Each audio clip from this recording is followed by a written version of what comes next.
Waalaikumsalam warahmatullahi wabarakatuh. Syukur mari kita panjatkan kepada Allah Subhanahu wa taala yang pada si pagi menjelang siang pada hari ini kita dapat berjumpa di pelatihan atau bimbingan dan pelatihan terkait dengan pengawasan terhadap pelaporan pertanggungjawaban pengelolaan dana desa. Nah, salawat serta salam tidak hentinya kita sambung sajikan ke pangkuan Nabi besar Muhammad Sallallahu Alaihi Wasallam serta sahabat beliau sekalian. Ya, saya muliakan bapak-bapak kecil yang telah berhadir pada siang hari ini. Informasi yang saya dapatkan dari panitia tadi, saya masih berpikir ini adalah lanjutan dari agenda pelatihan di hari Selasa kemarin tanggal 24. Ternyata ini adalah geci yang baru yang hadir pada hari ini.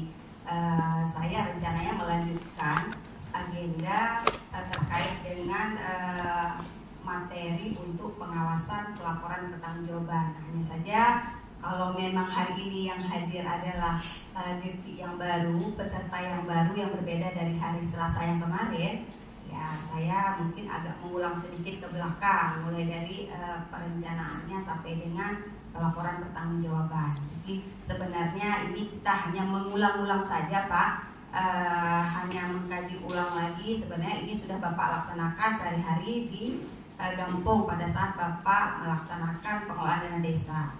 Nah, izin memperkenalkan diri terlebih dahulu. Nama saya Martina, Pak.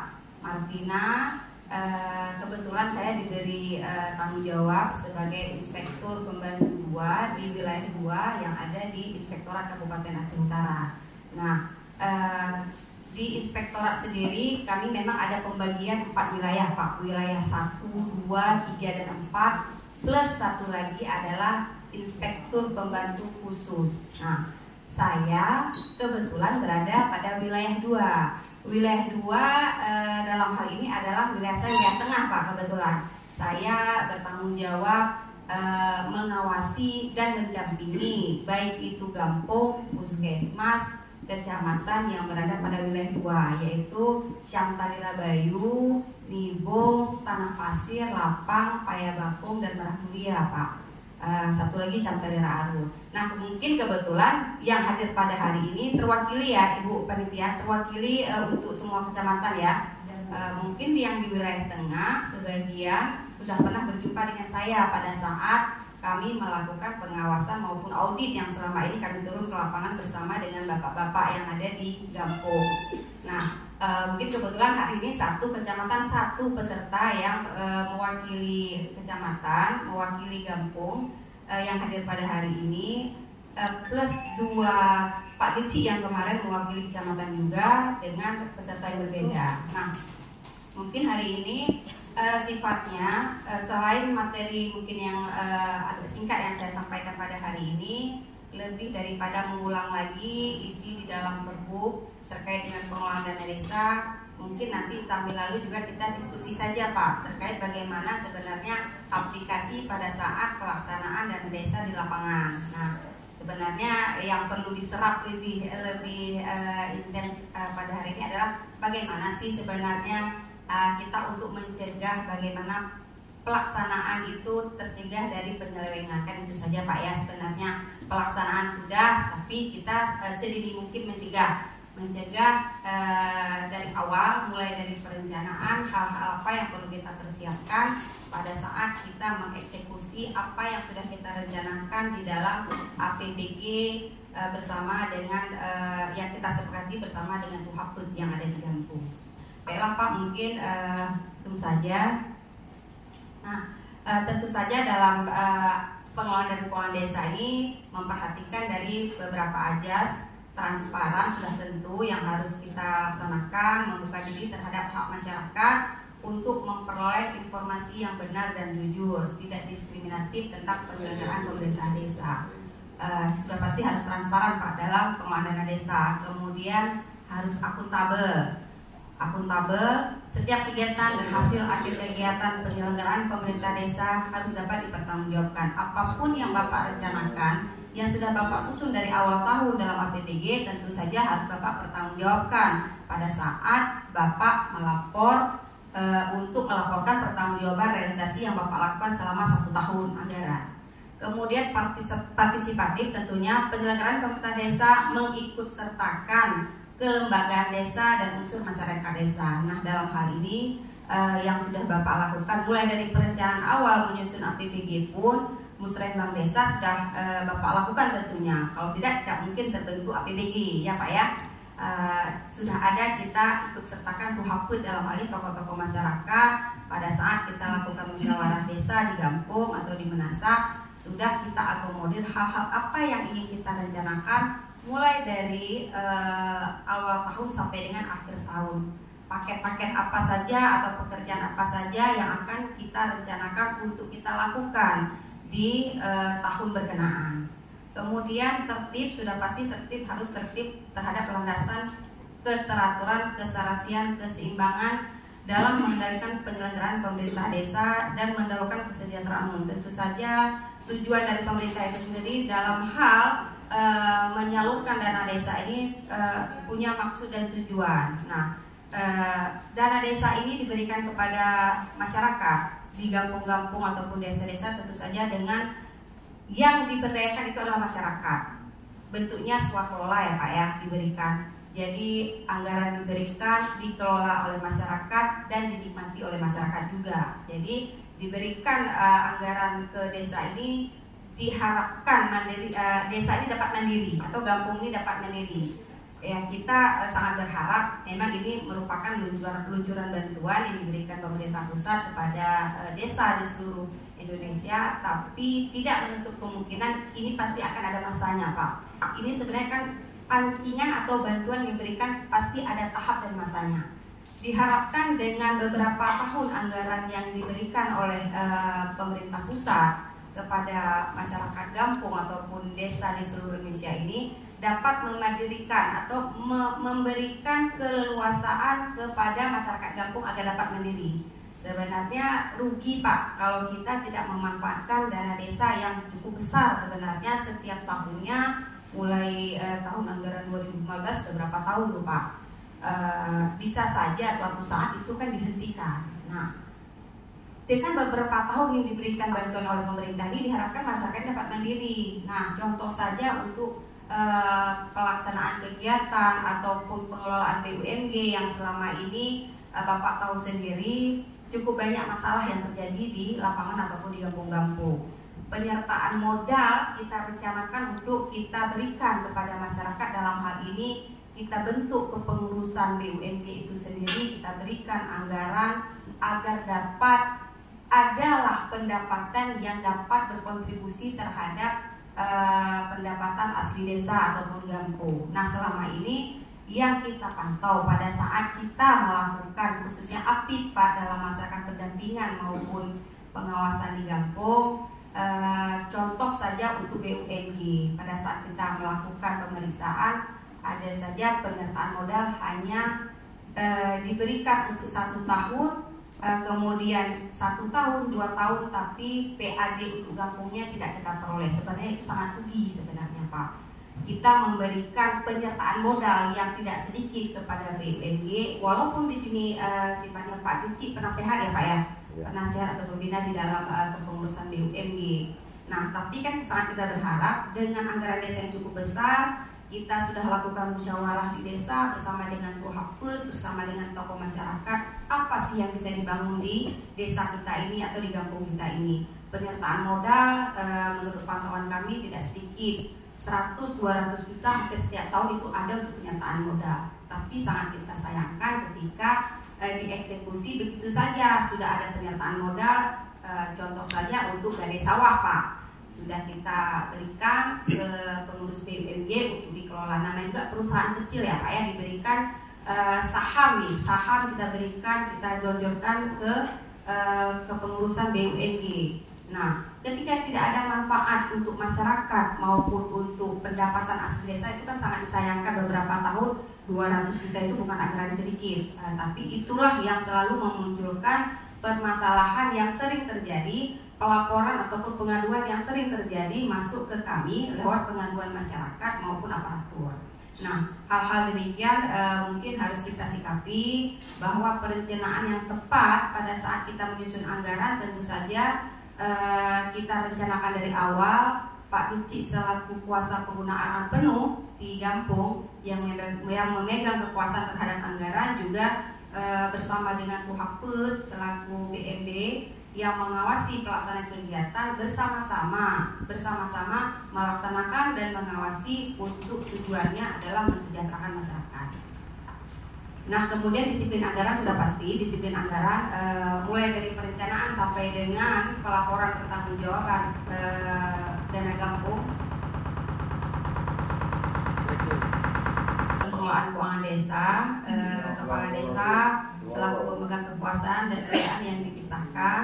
Kemudian di sini ada unsur dari Sekdes tentunya selaku sekretaris yang ada di Gampung, yang dalam hal ini selaku Terani ya Pak ya, Terani yang ada di Gampung. Kemudian kasih pelaksana kegiatan yaitu kaut-kaut beserta bendahara dan stafnya yang mempunyai tugas dan fungsi masing-masing. Saya tidak akan jelaskan lagi per sub-sub ini, sudah tentu Bapak yang hadir di sini walaupun baru 1 tahun menjabat, rincian atau tugas-tugas setiap aparatur sudah pasti sudah ada di dalam Perbu. Nah, kami hanya mengulang-ulang saja, mengingat kembali apa sebenarnya tugas dan fungsi peran dan masing-masing.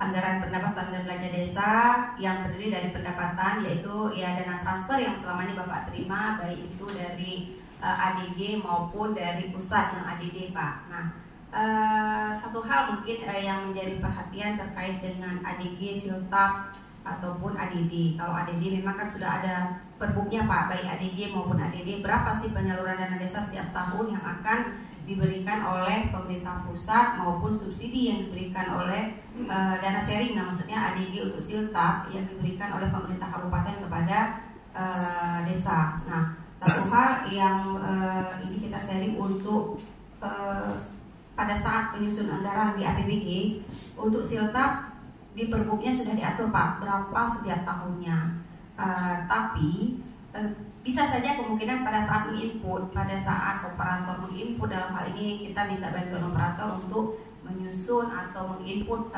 APBG, rencana awal itu kan kita ada susun akun ya Pak ya, akun-akun. Nah, mungkin bapak-bapak di sini Pak Deci ya pasti minta tolongnya ke para operator, bapak-bapak operator. Nah, tolong Bapak ingatkan lagi pada saat input tetap acuannya adalah Perbu. Nah, ada kejadian pada saat kami melakukan pemeriksaan atau pengawasan kemarin, ada yang aneh pada saat Pak Deci menyusun APBG. Nah, pada pendapatan transfer ADG khususnya, si operator menginput ini dia angkanya tidak sesuai. Jadi waktu kita lihat itu tidak balance Pak, tidak balance. Jadi angka secara kabupaten yang terdistribusi per masing-masing 852 Gampung otomatis angkanya harus klop ya Pak ya. Anggaran dari Pemda ke Gampung, ke 852 Gampung. Tapi ada kejadian si operatornya pusing Pak, apalagi Pak Deci, operator pusing apalagi Pak Deci Pak ya. Hal-hal teknis ini kan dilakukan oleh staf-staf kita Pak. Jadi kita hanya mengawasi, memang dalam hal mengawasi. Tapi tolong ingatkan lagi ADG ataupun DD yang masuk transferan ke masing-masing rekening koran atau yang sudah ditetapkan di dalam Perbup, tolong diperhatikan. Jadi jangan sampai pada saat Bapak menyusun laporan APBG yang kita dasarnya adalah APBG awalnya, kemudian kita bikin laporan realisasinya tidak balance. Kenapa tidak balance? Kenapa? Karena anggaran yang masuk ke rekening koran kita otomatis berbeda apabila salah input dari operator pada saat penentuan APBG awal. Nah, memang kita jangan cuma memperhatikan realisasi. Jadi angka fix atau angka final yang ditransfer, yang ditetapkan melalui Perbup oleh pemerintah kabupaten, itu angkanya harus sama seperti angka yang akan Bapak cantumkan pada APBG. Jangan sampai ada selisih. Ketika ada selisih, walaupun ini diputar-putar, mungkin di situ ada miss ataupun kita katakanlah kelalaian. Tapi maksudnya pihak kecamatan pada saat kita sampaikan laporan realisasi pertanggungjawaban, mungkin mereka tidak melihat lagi dari berapa sih plot APBD anak bapak ibu bapak waktu menyusun APBD otomatis melihat berapa anggaran yang diberikan ke saya, baru saya input kan begitu ya Pak ya. Saya ada anggaran 1M, tapi jangan saya input 980 juta. Nah, ketika kita input 980 juta ataupun 1M lebih, pasti tidak akan sesuai. Nah, itu memang ada kejadian di, kalau tidak salah saya, di Gedung Pasai Pak. Kalau kami perhatikan pada saat kami lakukan audit cukup tertib, hanya saja beliau lupa atau silap mungkin Pak pada saat menginput pada APBD. Kelebihan beliau mencatatkan. Ketika kelebihan tidak akan penambalan sampai dengan akhir. Bingung Pak, ini kok lebih ya Pak uangnya, sedangkan uang masuk ke saya cuma segini, tapi kenapa lebih pada realisasi laporan realisasi anggaran APBD.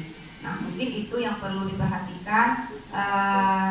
Jangan anggap sepele ataupun hal-hal kecil ini menimbulkan kesulitan nantinya pada saat Bapak menyampaikan laporan realisasi anggaran akhir tahun.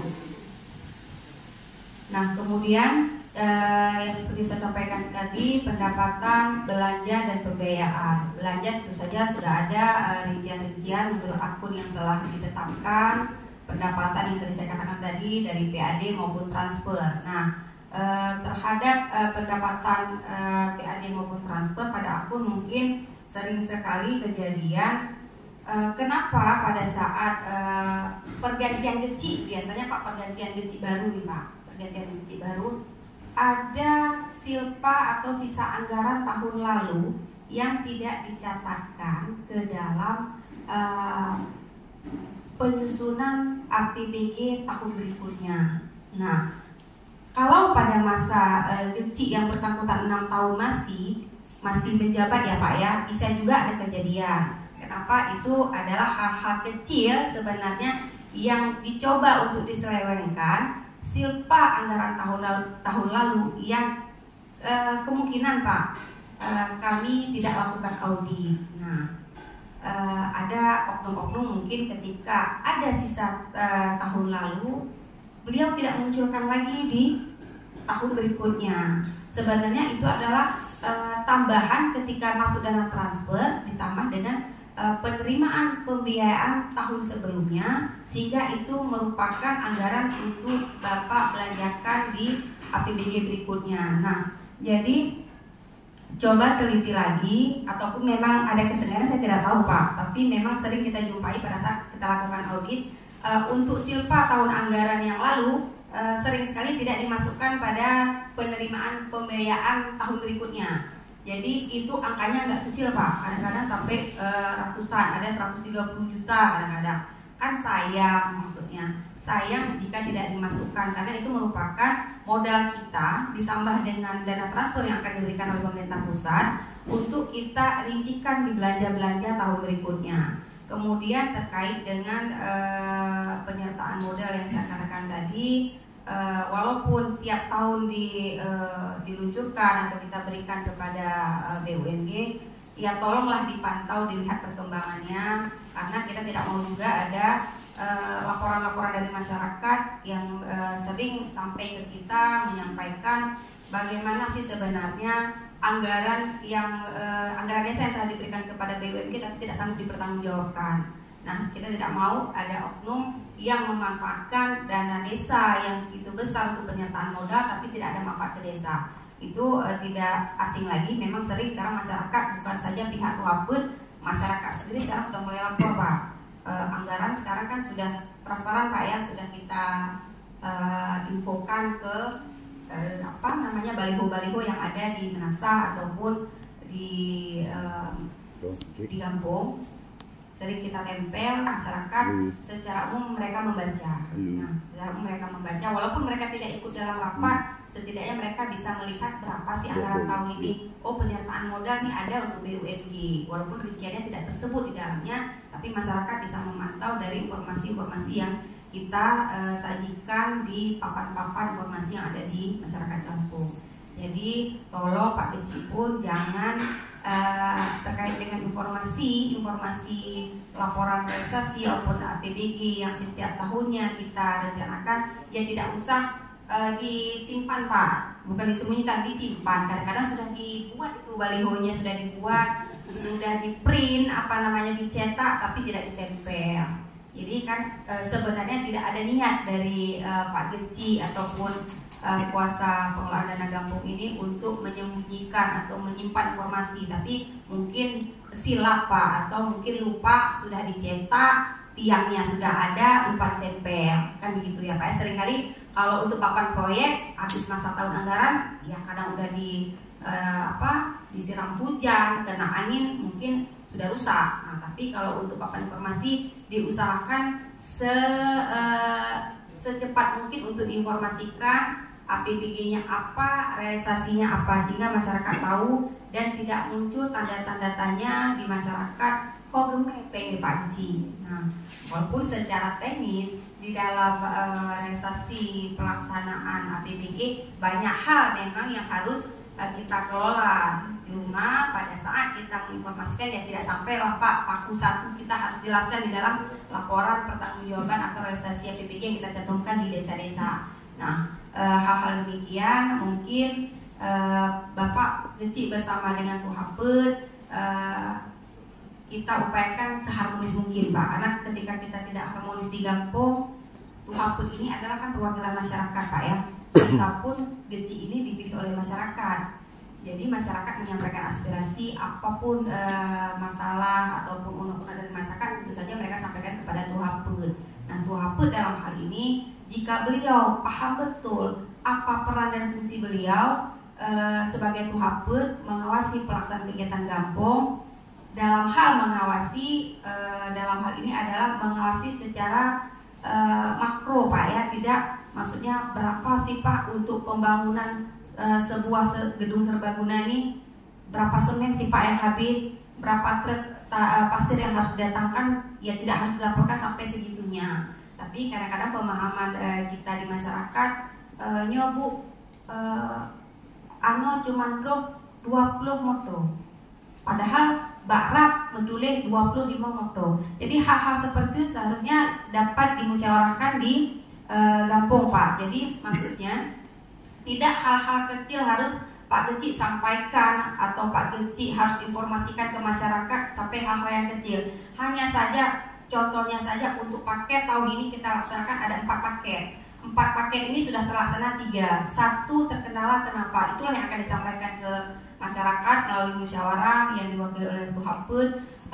Ternyata pada saat kita laksanakan kegiatan fisik untuk tahun ini dengan anggaran yang sudah diberikan, walaupun RAP sudah kita susun, ternyata kurang anggarannya. Nah, ketika kurang anggaran seringkali tidak ada perubahan RAP. Nah, itu jangan dilewatkan. Perubahan RAP yang sering kita abaikan, ya sudah kita pakai saja RAP yang lama.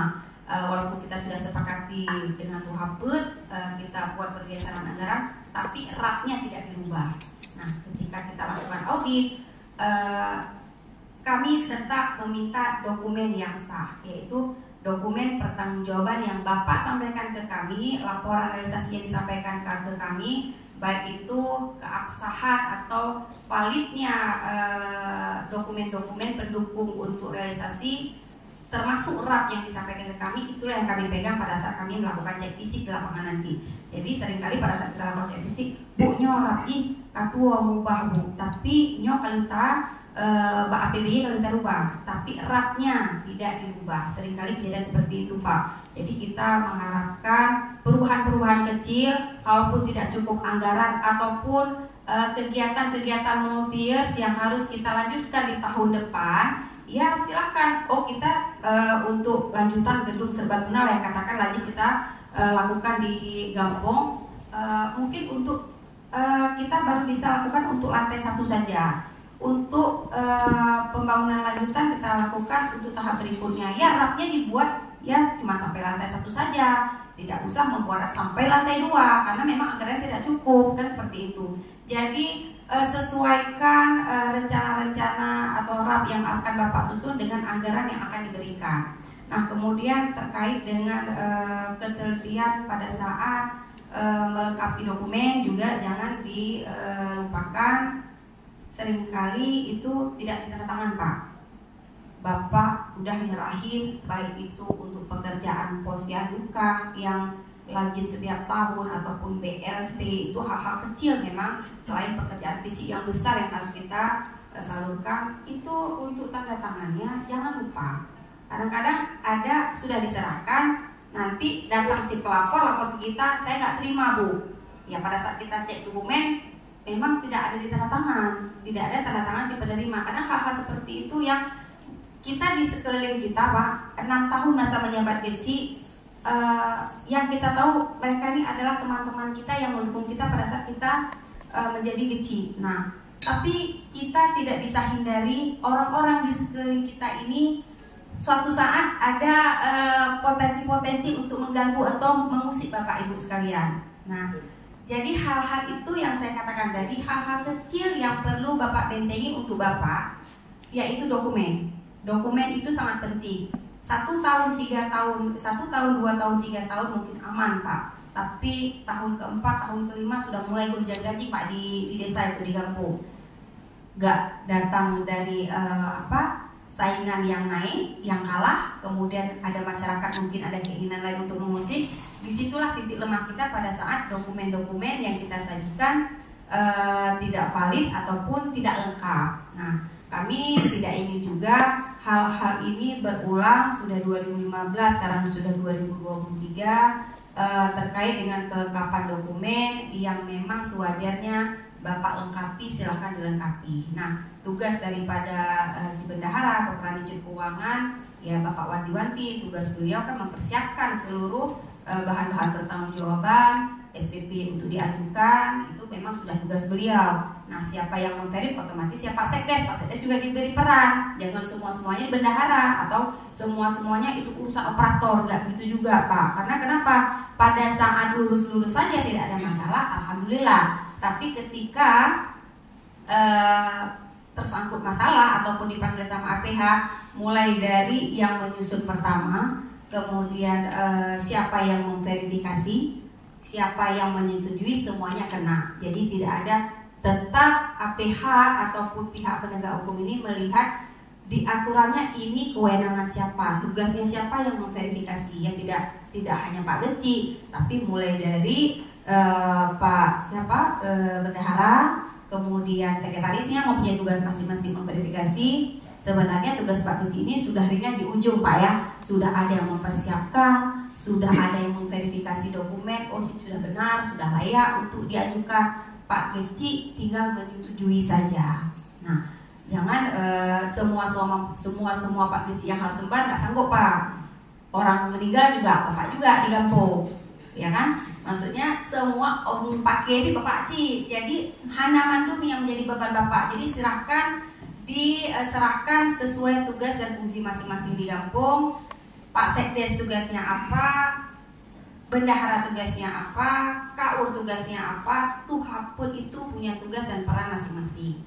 Jangan dicampur adukan. Sampai kalau memang harus harus ke Pak Tuhaput, ya enggak juga Pak. Kadang-kadang Tuhaput hantam ke penerap, ya enggak ada kewajiban juga Pak Geci harus menyampaikan rap ke Pak Tuhaput, ya kan begitu. Jadi si pelaksana kegiatan sudah tentu acuannya ya rap lah yang mereka laksanakan sesuai yang direncanakan. Yang harus Bapak sampaikan ke masyarakat sama Tuhaput adalah terhadap pelaksanaan kegiatan fisik yang sudah kita rencanakan untuk tahun ini, inilah yang dapat kita laksanakan. Sisa anggarannya sekian, rencana kita tahun depan apa, itu yang Bapak sampaikan. Dan apa kira-kira ingin dirubah, atau pada saat perubahan PBG apabila masih ada sisa anggaran, apa sih yang rencana ingin dilakukan pergeseran ataupun perubahan-perubahan terhadap anggaran yang sudah disediakan.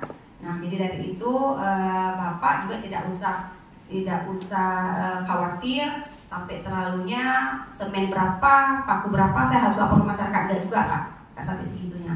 Jadi sudah tentu yang meyakini paduk laba, paduk semen itu kan sudah ada yang veri Pak. Kebutuhannya apa? Untuk membangun bangunan 3x5 butuh anggaran sekian, rapnya sekian, semennya sekian, itu kan rapnya sudah disusun. Nah, apabila memang ya mungkin kita tidak ada keahlian teknis untuk melihat meneliti ke dalam rap berapa sih kebutuhan analisa untuk plat beton ataupun untuk plesteran itu kan sudah ada teknis sendiri Pak. Hanya saja ya tolong dirasa-rasa dengan anggaran sekian rapnya ya sesuai lah ya, tolong dicek lagi untuk kaur ataupun pelaksanaan kegiatan ya jangan diselewengkan, karena pada saat kita lakukan audit sampai dengan analisa terhadap rap tadi juga kita perhatikan, tidak hanya ini sudah dilaksanakan anggaran sekian ya, sampai analisa juga kita perhatikan. Kadang-kadang ini kita minta bantu ke tukang buat rap nih Pak ya, tidak menutup kemungkinan ya, namanya juga pekerjaan orang Pak ya, kita minta bantu untuk buat rap. Kadang-kadang yang buat rap ini dia bukan satu kampung yang dia buat, kadang-kadang sampai puluhan kampung, ada daftar tunggu atau waiting listnya. Ketika inspektorat mau periksa dokumennya belum siap Pak, rapnya belum siap, kerjaan udah selesai tapi rapnya belum siap. Jadi gimana sebenarnya kalau tidak ada gambar, tidak ada rencana, gimana kita mau laksanakan kegiatan? Kan aneh juga ya Pak ya, rapnya belum ada tapi kegiatan udah ada, alasan rapnya belum selesai disusun. Nah, jadi kan itu perencanaan yang tidak matang. Sebenarnya Pak Genci dari awal sudah wanti-wanti ke si pembuat LPJ atau laporan pertanggungjawabannya ya, tolong diselesaikan tepat waktu, karena Pak Genci juga mempunyai kewajiban untuk menyampaikan laporan pertanggungjawaban itu akhir tahun, diberikan tempo oleh sesuai dengan Perpu untuk disampaikan. Jangan sampai sudah 2 tahun habis masa tahun anggaran ya tidak pernah disampaikan ya, itu kan kewajiban Bapak juga di Gampung selaku Genci ya, tolonglah untuk laporan pertanggungjawaban dilengkapi. Pihak BPM pun tidak kewalahan nantinya. Memang sekarang menjadi syarat pada saat untuk mengajukan pencairan tahap berikutnya kan harus lengkapi realisasi pertanggungjawaban ya Pak ya, tapi ya tidak secara formalitas juga, tapi Pak harus lengkapi secara keseluruhan untuk tanda tangan, baik itu penerima BLT atau pelaksana kegiatan, berita acara serah terima, silakan dilengkapi. Jadi jangan diabaikan hal-hal kecil yang nantinya itu tidak membackup Bapak pada saat Bapak tersandung masalah ataupun ada dipanggil oleh pihak ataupun inspektorat. Kami sangat berharap pada saat kami lakukan audit tidak kami jumpai lagi temuan-temuan yang hal-hal masih berupa markup ataupun tidak dilaksanakan. Paling yang hal-hal kecil yang kekeliruan, mungkin tidak tertib administrasi, mungkin tidak lagi kita jumpai rekomendasi ataupun temuan yang dikeluarkan dalam laporan hasil pemeriksaan inspektorat yang penyelewengan fiktif untuk pelaksanaan kegiatan yang tidak dilaksanakan, karena itu sungguh rawan Pak ya, sungguh rawan bukan hanya konsumsi masyarakat tapi itu konsumsi APH. Jadi sedini mungkin Pak Genci, apalagi kalau memang ada yang baru-baru Pak, tolong ini tuhaputnya itu tolong harmonis. Nah, ketika siapa sih yang mendukung Bapak juga pada saat di Gampung nanti, kalau dengan tuhaputnya nggak harmonis, yang memberikan penjelasan ke masyarakat ya nanti tuhaput juga Pak, karena kadang-kadang ada hal-hal yang memang tidak mungkin kita laksanakan atau mungkin masih bisa ditolerir oleh masyarakat, itu bisa disampaikan oleh tuhaput, tapi tentu saja itu melalui musyawarah yang kita lakukan di Gampung. Ketika tidak ada musyawarah, tidak ada harmonis dengan tuhaput ataupun masyarakat, kita pun tidak transparan, itu tanda tanya besar di masyarakat. Uangnya besar, kemana dibawa, apa yang sudah dilakukan. Ini ada silpa, di mana dibawa oleh Pak Genci. Padahal silpa itu tidak ada lagi, sudah kita lakukan perubahan, sudah kita lakukan pergeseran. Tapi karena kita tidak informasikan di papan informasi, ya itu kan rencana awal yang kita duduk di Menasah tadi, napeng 600 juta, DD 600 juta untuk ini, untuk ini, untuk ini. Paketnya sudah ada, kita rencanakan 3. Ternyata pada saat dipantau oleh masyarakat cuma 2 Pak Genci ada buat. TPK sudah kerjakan 2. Yang dilaporkan ke Pak Genci juga 2. Masyarakat memantau juga 2. Ternyata satu paket tadi ada pergeseran. Mungkin ada penambahan volume pada pekerjaan fisik yang kedua. Nah, hal-hal itu yang memang masyarakat ataupun tuhaput mesti ketahui ketika Bapak sampaikan laporan pertanggungjawaban realisasi Bapak di Gampung. Nah, hal-hal itu tolong tetap dicermati, tetap ditindaklanjut bahwa terhadap pertanggungjawaban Bapak Ibu, pelaporan Bapak yang ada di Gampung itu sangat penting. Jangan disepelekan cuma untuk pemenuhan untuk ini syarat untuk penyaluran tahap berikutnya, jangan seperti itu Pak. Jadi silakan backup, jadi kita aman Pak. DD-nya sampai ke kita yang kelola, kita laporkan, kita realisasikan, kita laporkan, kita pertanggungjawabkan sesuai dengan aturan dan ketentuan. Jadi sehabis masa Bapak pun tidak digaji ataupun sudah naik 2 periode, kita lebih tenang Pak, karena biasanya tidak itu Pak gaji, pejabat-pejabat negara juga seperti itu Pak, ketika masa pensiun sudah habis baru dipanggil Pak ya, ketika tidak punya lagi wewenang, nggak ada kekuasaan, jadi hanya sobat dulu Pak. Jadi sekarang untuk terjerat hukum itu kan gampang sekali Pak ya, pengaduan masyarakat aja sampai ke Polres, kalau sudah disampaikan langsung proses. Padahal pada saat Pak Dirjen lakukan atau selaku kuasa pengguna anggaran lakukan sudah dilakukan semuanya, hanya saja dokumennya saja yang tak lengkap. Nah, jadi pada saat memeriksa mereka tidak hanya menerima konfirmasi. Untung Pak, pada saat kita konfirmasi, pada saat kita melakukan wawancara di Gampong, tuhaput atau masyarakat memihak kita ketika ada orang lain yang mengganggu atau yang mengusik terhadap apa-apa yang dilakukan terhadap dana desa ini. Tapi apabila ini sudah habis masa jabatan, Pak tuhaput kerja kedro Pak masyarakat ini hanya memihak, hanya mendukung, oke tadi mana transparan. Kalau memang kita tulus, transparan, partisipatif terhadap anggaran kepada masyarakat, tidak menutup kemungkinan masyarakat pasti akan mendukung Pak. Pasti akan mendukung, walaupun dari segi hukum dokumen tetap kita pegang, tapi dalam hal konfirmasi kita ke masyarakat itu tetap kita pergunakan untuk memperkuat terhadap pelaporan dana desa. Mungkin saya sudah banyak lebar sampai ke pelaporan Pak ya. Lanjut lagi Pak. Nah, pengelolaan desa siklus 15 tahun. Nah, di siklus pengelolaan desa seperti saya sampaikan tadi, ada perencanaan yang harus Bapak susun. Mulai Bapak dilantik 6 tahun sudah susun RPJM Pak ya. Bukan cuma susun APBG-nya Pak, RPJM 6 tahun. Enggak Pak Dirjen aja, Pak Bupati pun menyusun. Ya kan begitu. Jadi rencana visi misi Pak Dirjen ini untuk 6 tahun ke depan ini apa? Makanya tetap kita mintakan pada saat kita lakukan audit, Pak RPJM-nya ada nggak Pak? Bapak kan 6 tahun nih, 6 tahun. Jangan sampai nggak disusun. Kenapa? Pada saat kita lihat pertanggungjawaban, untuk pertanggungjawaban penyusunan RPJM sudah terrealisasi atau penyusunan tim penyusun APBG-nya sudah ini, tapi nggak dibuat gitu kan, sayang. Maksudnya RPJM ini tetap harus ada, karena itulah sebenarnya yang dilihat masyarakat, apa sih visi misi yang Bapak rencanakan selama 5 tahun. RPJM 6 tahun. RPJM ini kan 6 tahun ya Pak ya, 6 tahun masa jabatan Bapak. Yang Bapak breakdown per 1 tahun nantinya untuk APBG di RKPG tahun berikutnya. Nah, kemudian pelaksanaan ini dilakukan berdasarkan rencana yang telah disusun seperti saya sampaikan tadi terhadap pelaksanaan APBG sesuai dengan perencanaan. Kemudian penatausahaan, buku kas umum, buku kas pembantu, pajak dan buku bank yang memang harus disusun oleh bendahara dan sekretaris. Kemudian laporan semester 1 dan 2, kemudian laporan tahap akhir dan pertanggungjawaban. Nah, pengawasan keuangan desa juga dilakukan terkait oleh camat, dalam hal ini diatur juga dalam Permendagri 20. Jadi camat pun punya kewenangan, punya porsi masing-masing dalam hal menguasai dana desa. Nah, ketika ada permasalahan di wilayah Riau, di wilayah kecamatan masing-masing, Pak Camat punya andil sebenarnya untuk juga ikut serta dalam mengawasi dana desa. Nah, mengawasi dalam hal ini BPM juga punya hal dalam pembinaan dan pengawasan, Pak Camat juga punya porsi sendiri, Inspektorat juga punya porsi sendiri. Dalam pelaksanaan 1 tahun, ketika muncul masalah pada saat pelaksanaan kegiatan dana desa atau pengelolaan dana desa di Gampong, seringkali ketika muncul masalah di Gampong, Pak Tuhaputnya nggak sanggup Pak ya, Pak Tuhaputnya justru yang melaporkan, saya juga bingung.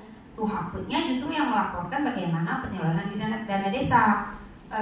Ketika kami tanya, beliau datang sekarang sudah gampang Pak komunikasinya. Tuhaput ataupun masyarakat nggak datang lagi ke kecamatan, langsung datang aja ke kabupaten. Sekarang kan sudah ada tuh tim pengaduan, nggak bisa juga Pak. Ketika Tuhaput ini seringkali datang Tuhaput nih ke Inspektorat, Bu mau lapor ini terkait ini nggak dikerjain. Pak, sebenarnya upaya dari Tuhaput apa sih Pak? Tugas Tuhaput udah nggak dipanggil. Kali lupa nggak Bu? Secara lisan udah disampaikan. berapa kali teguran Pak, berapa kali teguran, ada nggak upaya, atau tertulis sudah disampaikan belum? Karena tetap pada saat kita proses untuk pengaduan, syarat untuk kita terima pengaduan terhadap penyimpangan dana desa tetap harus melampirkan upaya dari Tuhaput, apa yang beliau telah lakukan atau apa yang beliau sudah upayakan sehingga masalah yang ada di desa sudah selesai. Nah, beliau sekarang kan dibayarkan jeri ya Pak ya. Sekarang fungsi jeri yang beliau dibayarkan oleh dana desa, beliau fungsinya apa? Mengawasi kan ya, mengawasi dalam hal apa? Termasuk upaya untuk penyelesaian masalah. Nah, jangan sudah dibayarkan jeri untuk Tuhap, berapa Pak sih Pak jeri Tuhaput Pak? 200 Pak, 600 Pak ya, tiap bulan ya Pak ya, tiap bulan ya. Nah, jeri itu dibayarkan tentu melekat peran dan fungsi beliau. Nah, ketika dibayarkan jeri kepada Bapak Tuhaput, sama juga seperti Bapak selaku kuasa pengguna anggaran, tapi tidak melekat peran dan fungsi. Jeri dibayarkan, tapi tugas tidak beliau laksanakan. Dalam hal mengawasi cuma monitor saja enggak juga seperti itu Pak, tapi juga mengumpulkan aspirasi masyarakat bahwa untuk pekerjaan ini sudah terlaksana dengan baik. Kemudian apabila ada permasalahan terkait dengan penyimpangan penyelenggaraan dana desa, ya diselesaikan di pihak Gampung dulu. Toh ada eksekutifnya Pak Deci, legislatifnya ya para dewan kan seperti itu Pak. Para dewan dalam hal ini adalah Tuhaput. Nah, beliau punya fungsi untuk menyelesaikan juga masalah di Gampung. Jangan ujuk-ujuk datangnya ke kabupaten. Kita nggak mau juga permasalahan yang ada di desa ataupun di Gampung ini menjadi bahan konsumsi orang lain, Pak. Syukur-syukur kalau tidak tidak diarahkan ke hal-hal yang negatif. Begitu juga ketika pihak media, Pak. Kita cukup terbantu ketika pihak media datang mungkin ke masyarakat, ke Gampung untuk menyampaikan aspirasi. Ya namanya sekarang kan sistemnya sistem ini Pak ya, media sudah bebas Pak ya. Tapi kadang-kadang nih media datang ke kami, Bu, saya dikuasakan oleh pihak Gampung ini Bu. Dia tanya, Bapak penduduk setempat di Gampung itu Pak? Enggak juga Bu, tapi saya dikuasakan. Kuasakan gimana? Surat kuasanya mana? Saya tanya. Terus KTP kalau kita lihat memang bukan KTP situ. Jadi maksudnya jangan orang lain datang istilahnya menggoreng masalah kita untuk lebih ini Pak, lebih rumit. Jadi boleh minta bantu ke media ataupun ke pihak-pihak wartawan, tapi ya kita lihatlah kadar-kadar politisnya seperti apa. Yang tidak penting tidak usah disampaikan. Hal-hal kecil yang selama ini mungkin Pak Benci tidak sadari, ya ketika mereka tampilkan berita otomatis mereka kan minta ini ya Pak ya, maksudnya minta imbalan. Nah, jadi silakan ya dikomunikasikanlah dengan Tuhaput bagaimana permasalahannya. Kalaupun tidak ada solusi yang ditemukan di pihak Gampung, mungkin ya kita tidak tahu, memang tidak. Kalau semua kepala sama Pak, enak kali Pak kita kerja Pak ya, tapi macam ragam itu di Gampung Pak, Sakiule. Jadi upayakan disampaikan ke pihak kecamatan, karena pihak kecamatan punya juga kewajiban untuk mengawasi dalam hal memfasilitasi permasalahan-permasalahan yang ada di wilayah beliau.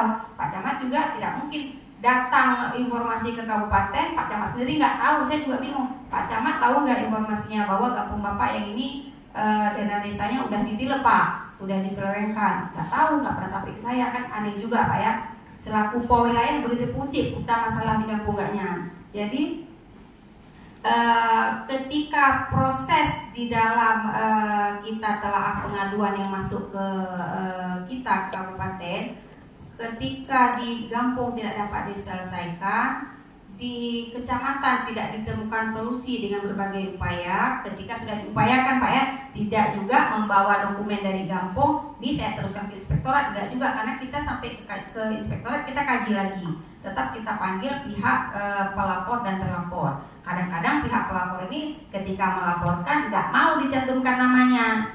Pegah-pegah lo yang lapor Bu, anjir cip Pak lo pegah lainnya. Ya nggak bisa, di dalam aturannya pelapor tetap harus kita ketahui identitasnya. Nah tidak bisa kalau dulu Pak datang Pak rame-rame, yang Bapak mewakili masyarakat, saya anggota Tuhaput dan masyarakat mewakili, tapi nggak mau tanda tangan, ya nggak bisa. Berarti Bapak nggak tanggung jawab terhadap pengaduan yang Bapak sampaikan. Jadi kita syaratkan, kita kunci di dalam peraturan pengaduan bahwa setiap pelaporan yang masuk, si pengadu ataupun si pelapor tetap harus melampirkan identitas dan bersedia dipanggil ketika tim menelaah pengaduan. Jadi ketika kita menelaah sebelum dalam tahapan audit, tentu saja ada tahapan pengaduan untuk kita proses. Bisa saja kita lanjutkan ke proses audit, bisa saja tidak, karena mungkin dalam perjalanannya ketika dipanggil si terlapor, beliau menjelaskan, menunjukkan bukti-bukti dokumen yang dilaporkan.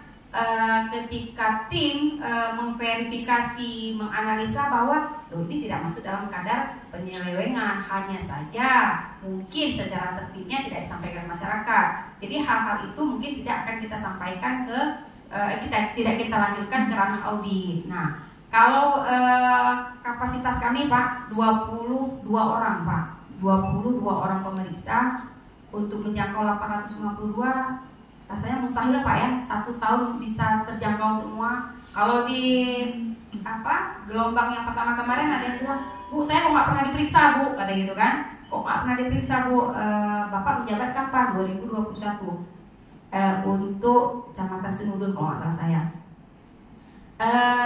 Mungkin di masa Bapak semenjak 2021, 2022 ya memang belum dapat pemeriksaan, tapi tahun sebelumnya sudah. Kami memaklumi memang kami tidak sanggup menjangkau keseluruhan, tapi dalam program kerja pengawasan tahunan yang setiap tahun kami susun dan disepakati oleh Bupati dan Inspektur Provinsi, tentu saja kami sudah ada prioritas untuk gampung-gampung mana saja yang akan kami lakukan audit ataupun pemeriksaan.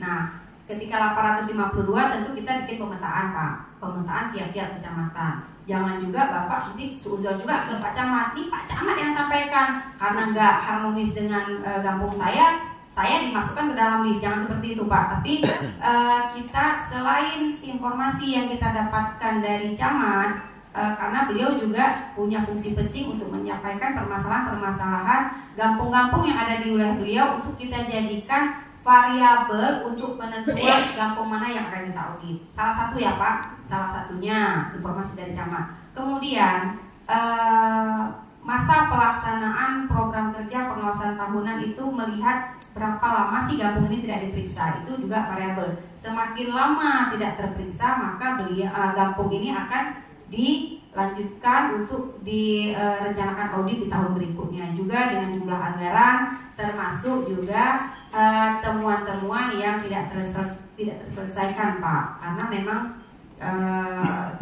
seingat saya 2020 pihak APH memang ada MOU-nya dengan kejaksaan, tapi itu lebih ke perdata Pak ya untuk menyelesaikan, karena memang kita juga tidak mau menyerahkan laporan ke mereka, karena sebenarnya kami juga khawatir ketika mereka melihat ada mungkin kampung-kampung yang tidak selesai tindak lanjutnya. Nah, ketika pergantian kan agak susah Pak ya, masa jabatan udah berakhir, uangnya di situ belum dikembalikan, itu sampai kapanpun masih tercatat Pak. Nah, kami sebisa mungkin kami filter lagi, memang mana-mana kampung yang memang untuk mereka ambil, memang mereka genjot untuk penyelesaian tindak lanjut. Nah, niatnya bagus, tapi kita tidak mau juga dengan laporan yang ada di mereka menggunakan laporan ini untuk kepentingan lain. Jadi kami sangat berharap kalaupun ada temuan walaupun sekecil mungkin, ya jangan dilama-lamakan Pak, selesaikan terus. Karena ketika kami lakukan audit, memang kami tidak ada upaya untuk tindak. Kalau posisi kami di inspektorat, upaya kami hanya mengaudit, mendampingi, mengaudit, keluar rekomendasi dan temuan, Bapak silakan tidak lanjut. Karena ketika Bapak tidak lanjut, baik itu temuan keuangan maupun maupun temuan administrasi, ya sifatnya berarti pembinaan. Kalau sudah selesai ya alhamdulillah, kami keluarkan dari database temuan atau rekomendasi masing-masing kampung. Tapi ketika di dalam aturannya memang 60 hari masa tidak selesai tidak lanjut, setelah keluar laporan hasil pemeriksaan, Bapak tidak menyelesaikan, sebenarnya kami ada kewajiban untuk menyampaikan ke APH, tapi selama ini memang kami tidak lanjutkan untuk hal itu. Tapi hanya saja ketika APH minta, kami tidak bisa menahan. Itu saja sebenarnya Pak. Kita sudah tahan, tapi kadang-kadang mereka minta langsung. Kami katakan, nggak bisa Pak. Bapak kalau mau minta laporan untuk audit dana desa harus melalui Pak Bupati. Itu yang memang agak terhalang mereka untuk meminta. Karena kalau kita lihat tujuannya itu memang agak abu-abu Pak ya. Tujuannya agak abu-abu. Untuk apa sih mereka minta laporan kan seperti itu? Karena ranah audit kita, karena kita punya masa untuk penyelesaian. Tapi memang itu sudah kesepakatan MOU 3 pihak, APH dan APID, yaitu dari Polres, Kejaksaan dan Inspektorat. Itu seluruh Indonesia memang Pak. 60 hari masa tidak selesai tidak lanjut bisa diserahkan. Memang ada kewajiban menyerahkan, tapi kita tidak mau juga masyarakat kita sedikit-sedikit ya dipanggil kan seperti itu Pak. Tidak mudah Pak ya, hanya tingkat malam Pak. Maksudnya kadang-kadang yang diselesaikan sedikit mungkin masalah tertib, tapi ketika dipanggil tidak sedikit biaya yang harus kita keluarkan. Jadi kami pun merasakan, bukan juga pihak Bapak, kami juga kerepotan Pak ketika diminta untuk audit investigasi atau perhitungan kerugian negara. Ketika ada uang diselewengkan, kami juga bolak-balik, lelah juga Pak. Maksudnya diminta konfirmasi, diminta menjelaskan pada saat Ibu lakukan audit, Ibu temukan ini seperti apa. Jadi kita harus meyakinkan juga mereka bahwa ada hal-hal yang bisa Pak Geci selesaikan untuk ditindaklanjut. Ada memang yang sifatnya memang menggelapkan istilahnya Pak Gecinya sudah kadang udah ke luar negeri Pak ya, sampai ke Malaysia itu tertinggal dana gabung dibawa tanpa pertanggungjawaban. Itu agak menyusahkan memang. Jadi ya itu memang yang Bapak harus pertanggungjawabkan setiap 1 rupiah yang dikeluarkan. Maka dari itu kami selalu mengingatkan pada saat audit ya jangan lagi terulang hal-hal demikian. Ya seminimal mungkin, tidak mungkin juga tidak ada yang namanya kita manusia Pak ya, ada yang keliru, tapi ada upaya untuk perbaikan, untuk diselesaikan oleh Pak Geci. Usahakan sebelum habis masa jabatan ya silahkan selesaikan. Tidak mungkin juga kadang-kadang ketika Pak Gecinya berganti itu menjadi kewajiban Pak Geci baru, ya nggak mau juga lah Pak. Masa saya harus cuci piring orang lama kan gitu. Ya silahkanlah bersih-bersih sebelum habis masa jabatan. Apalagi ini banyak Pak Geci yang baru. Sekarang Pak Geci muda-muda Pak. Gak kayak dulu Pak, kalau kita lihat kan udah banyak yang usianya udah ini Pak ya. Sekarang kalau kita lihat muda-muda lagi Pak.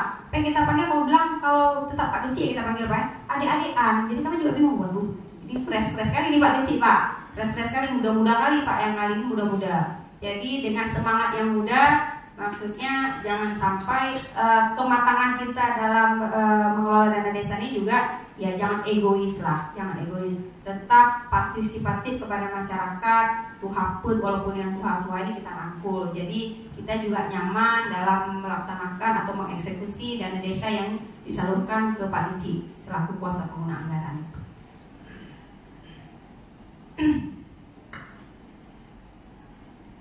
Saya tidak jelaskan penatausan lagi, mungkin saya langsung lompat aja Pak ya, karena itu sudah tugasnya dari Pak Sekdes.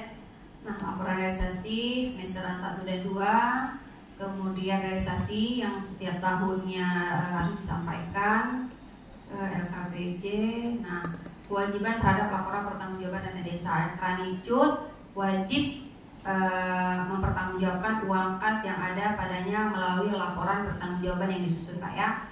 Krani ataupun sekretaris memeriksa kesesuaian bukti transaksi pembayaran. Jadi apa yang sudah dilengkapi tadi oleh Kranicut atau KAUR atau kasih pelaksana kegiatan, ya yang teliti itu ya sekretaris. Tugas beliau yang meneliti handal tidak ataupun valid tidak bukti yang dilampirkan oleh mereka.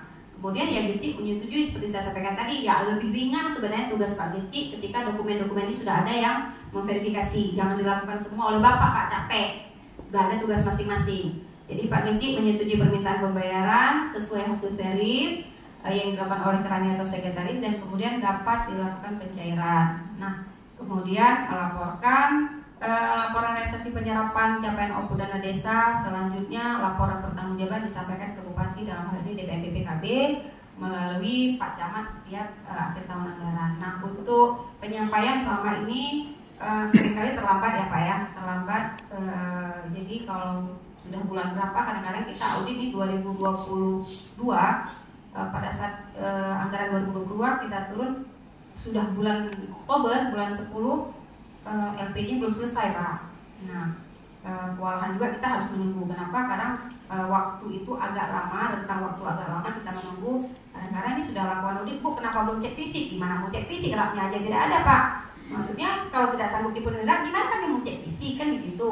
Kadang-kadang memang tidak sanggup dipenuhi ya. Mau tidak mau kami tetap mengambil dari APBD yang Bapak rencanakan. Justru Bapak sebenarnya lebih rugi ketika kami cuma mengambil APBD tanpa rak.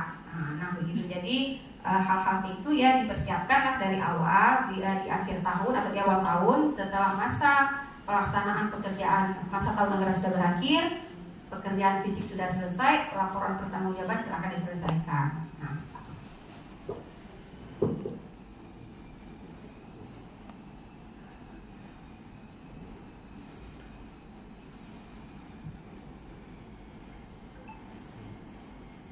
Nah ini mungkin temuan yang sering terjadi pada saat kita melakukan audit ataupun pengawasan dana desa. Yang wajib temuan ADM-nya yaitu terkait kesalahan dan penempatan belanja serta kode rekening yang saya sampaikan tadi dari awal, bahwa ada akun-akun yang memang semestinya tapi diinput yang tidak semestinya. Kemudian kesalahan perencanaan penganggaran belanja pada beberapa kegiatan. Kemudian terdapat kesalahan alokasi belanja modal. Kalau belanja modal ya belanja modal, karena belanja modal itu kita catatkan sebagai inventaris gampong Pak nantinya. Yang namanya belanja diserahkan ke masyarakat atau belanja barang jasa itu kan tidak menjadi aset gampong. Yang menjadi aset gampong ya belanja modal Bapak. Maksudnya beli inventaris atau mobil dan gampong kah, laptop kah, ya tetap dicatatkan. Jadi sebenarnya sayang Pak kalau tidak dicatatkan. Ketika peralihan itu hilang semua Pak. Laptopnya nggak ada, apalagi kalau nggak ada kantor benci Pak ya, kantor benci nggak ada. Jadi itu raib semua sebenarnya. Jadi makanya temuannya berulang, kodifikasinya nggak ada, tidak dicatat di kartu inventaris. Sebenarnya itu kan hal-hal untuk menghilangkan aset desa, ya hal seperti itu ya. Tapi kalau nggak sampai juga lah Pak, untuk pengadaan seperti PKK piring-piring yang mesti dikodifikasi capek juga Pak ya. Kodifikasi barang-barang PKK, tapi yang besar-besar lah Pak. Contohnya kursi, meja ataupun laptop lah yang sering berpindah tangan, itu memang dikodifikasi. Jadi bisa dimanfaatkan ketika ada pergantian, ya itu tetap menjadi dicatatkan sebagai aset desa. Kemudian masalah tanah-tanah ataupun aset-aset desa yang tidak tercatat di dalam pembukuan desa. Nah, hal itu memang sering kita abaikan karena terakhir BPK minta untuk direkap aset desa termasuk tanah, baik itu perolehan ataupun yang dibeli dengan uang desa untuk dikumpulkan. Mereka mau lihat apakah sudah tercatat atau bagaimana, sudah tertib atau bagaimana. Kami sudah menyampaikan juga ke Camat kewalahan juga Pak pada saat kita lakukan audit, ya kami juga tidak sempat untuk melihat sampai dengan aset-aset mana yang memang tidak diinput ataupun tidak terdata di desa. Padahal aset kan cukup besar. Ada perolehan dari wakaf Pak, kadang-kadang ada bantuan dari perusahaan, tapi kita tidak pernah catat.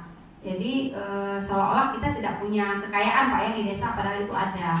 Kemudian yang PAD yang tidak tercatatkan juga seperti dari penyertaan modal tadi, ya tolonglah, maksudnya ada kontribusi lah ketika penyertaan modal sudah kita salurkan setiap tahun anggaran yang besar, tapi tidak ada manfaat untuk desa, kan sayang ya Pak ya. Kemudian pelaksana kegiatan tidak paham terhadap mekanisme pelaksanaan pembangunan infrastruktur. Pekerjaan fisik belum didukung dengan kelengkapan rencana pekerjaan swakalola yang tadi RAP yang saya maksud. RAP tidak dijadikan acuan, jadi RAP-nya sendiri, pelaksanaannya sendiri. Yang dikerjakan volumenya segini, di RAP yang direncanakan yang realitanya seperti apa. Jadi tidak sinkron. Jadi tetap apa yang direncanakan itulah yang Bapak laksanakan. Kalau tidak sesuai yang Bapak rencanakan, silakan rubah RAP. Silakan rubah RAP sesuai dengan sebenarnya ini perlu pertambahan ketinggian untuk talud, ya silahkan berubah rapnya. Jangan sampai pada saat kami lakukan audit, rap yang kami pegang tidak sesuai dengan pelaksanaan. Itu yang seringkali jadi temuan berulang-ulang setiap tahun. Kemudian sumber dana dalam rap jadi satu tidak dipisah dari DD, sudah jelas. Perubahan kegiatan tidak didukung dengan berita acara. Perubahan kegiatan itu dikatakan tadi, kalau memang ada perubahan silahkan lakukan revisi atau perubahan RAP ataupun perubahan APBG. Kalau ada pengalihan tidak pun fisik juga untuk BLT sering kita jumpai dari semester awal triwulan 1, 2, 3, dan 4 kadang-kadang ada yang ada perubahan untuk penerima BLT. Nah, untuk penerima BLT sendiri, ya kalau memang tidak tumpang tindih, kalau beliau menerima PKH ya nggak terima lagi BLT kan seperti itu Pak ya di dalam aturan Kemendesnya. Ya, tapi malas Pak. Kadang-kadang kita malas untuk merubah dokumen penerima. Awalnya 40, triwulan 2 40, triwulan 3 dan 4 sudah berkurang 5 orang. 5 orang ini sudah disesuaikan bahwa kenapa beliau komputernya tidak ada tanda terimanya, karena beliau sudah terima PKH Bu, tapi uangnya kan terrealisasi Pak, kecuali Bapak realisasi sejumlah 35, jangan 40. Nah, hal-hal seperti itu kapan kita temui? Pada saat audit. Ya kalau nggak dilakukan audit lewat Pak ya lewat Pak, tapi ya kita menghindari kalau dan kadang-kadang sering Pak datang tuh penerima BLT Pak yang datang ke kantor, bukan dari aparatur ataupun dari tuaput. Penerima BLT sendiri yang datang ke inspektorat, Bu, saya nggak terima BLT sekian bulan. Kadang-kadang jadi sekarang aparatur nggak terima itu sudah biasa, tapi kalau BLT masyarakat sudah pintar Pak, mereka nggak malas mereka lapor-lapor lagi ke kecamatan, mereka langsung datang ke inspektorat. Cuman hal-hal yang seperti ini, masalah distribusi BLT, kalau harus kami yang selesaikan Pak, hal-hal kecil tadi itu dengan beban pekerjaan harus mengaudit secara keseluruhan, memang kan tidak ini Pak ya, tidak balance Pak ya. Maksudnya seharusnya yang hal-hal seperti ini sudah dapat diselesaikan di kampung ataupun di kecamatan. Cuman kan kita juga tidak bisa suruh pulang nih masyarakat, Pak sekarang nggak terima, nggak bisa juga maksudnya gitu. Memang tetap kita kasih pengertian, silakan ditanyakan ke Pak Dirci ataupun bendahara, kenapa saya nggak terima. Nah, jangan curiga dulu ya, seperti nggak dikasih Bu uangnya dari mungkin Ibu sudah terima PKH kan seperti itu. Mungkin dilihat dari kriterianya ya Ibu nggak wajar lagi untuk menerima, karena itu kan kesepakatannya di gabung juga dengan apa Tuhaput, kan kita sudah pilih Pak. Ibu ini atau bapak ini yang nggak wajar lagi terima BLT. Kenapa? Selain terima PKH mungkin dia sudah mampu, sudah mapan, ya kita ganti dengan orang yang lebih tepat menerima BLT. Dengan alasan-alasan seperti itu, ketika kita tidak sampaikan ke penerima yang sudah kita tidak cantumkan lagi, bukan tidak cantumkan, tetap dicantumkan namanya, uangnya terrealisasi, tapi uangnya yang tidak diserahkan, tidak diganti juga dengan orang lain. Ketika 40 di awal, triwulan 2 40, triwulan 3 dan 4 sudah 35. 5 orang ini tidak diinformasikan. Hal-hal seperti itu yang sebenarnya menimbulkan kecurigaan dari penerima, kenapa saya nggak terima, padahal beliau mungkin sudah pindah, nggak lagi berdomisili di kampung setempat, ataupun tidak memenuhi lagi kriteria untuk menerima BLT ataupun menerima bantuan PKH lainnya. Jadi hal itu harus dijelaskan Pak ke masyarakat. Jangan sampai menimbulkan kecurigaan. Tim pengelola kegiatan atau TPK belum menyampaikan laporan dan menyerahkan hasil pengadaan barang jasa. Nah, berita acara serah terima dari TPK ke Jepun itu juga harus dilengkapi. Walaupun pekerjaan serah fisik sudah selesai, berita acara juga harus dilengkapi Pak. Dalam pergubnya memang harus kewajibannya harus kita buat. Setelah kita buat, kita serahkan bahwa sudah ada penyelesaian untuk pekerjaan fisik. 3 paket saya sudah selesaikan dan saya serahkan ke Pak Dirci. Itu tetap harus dilampirkan.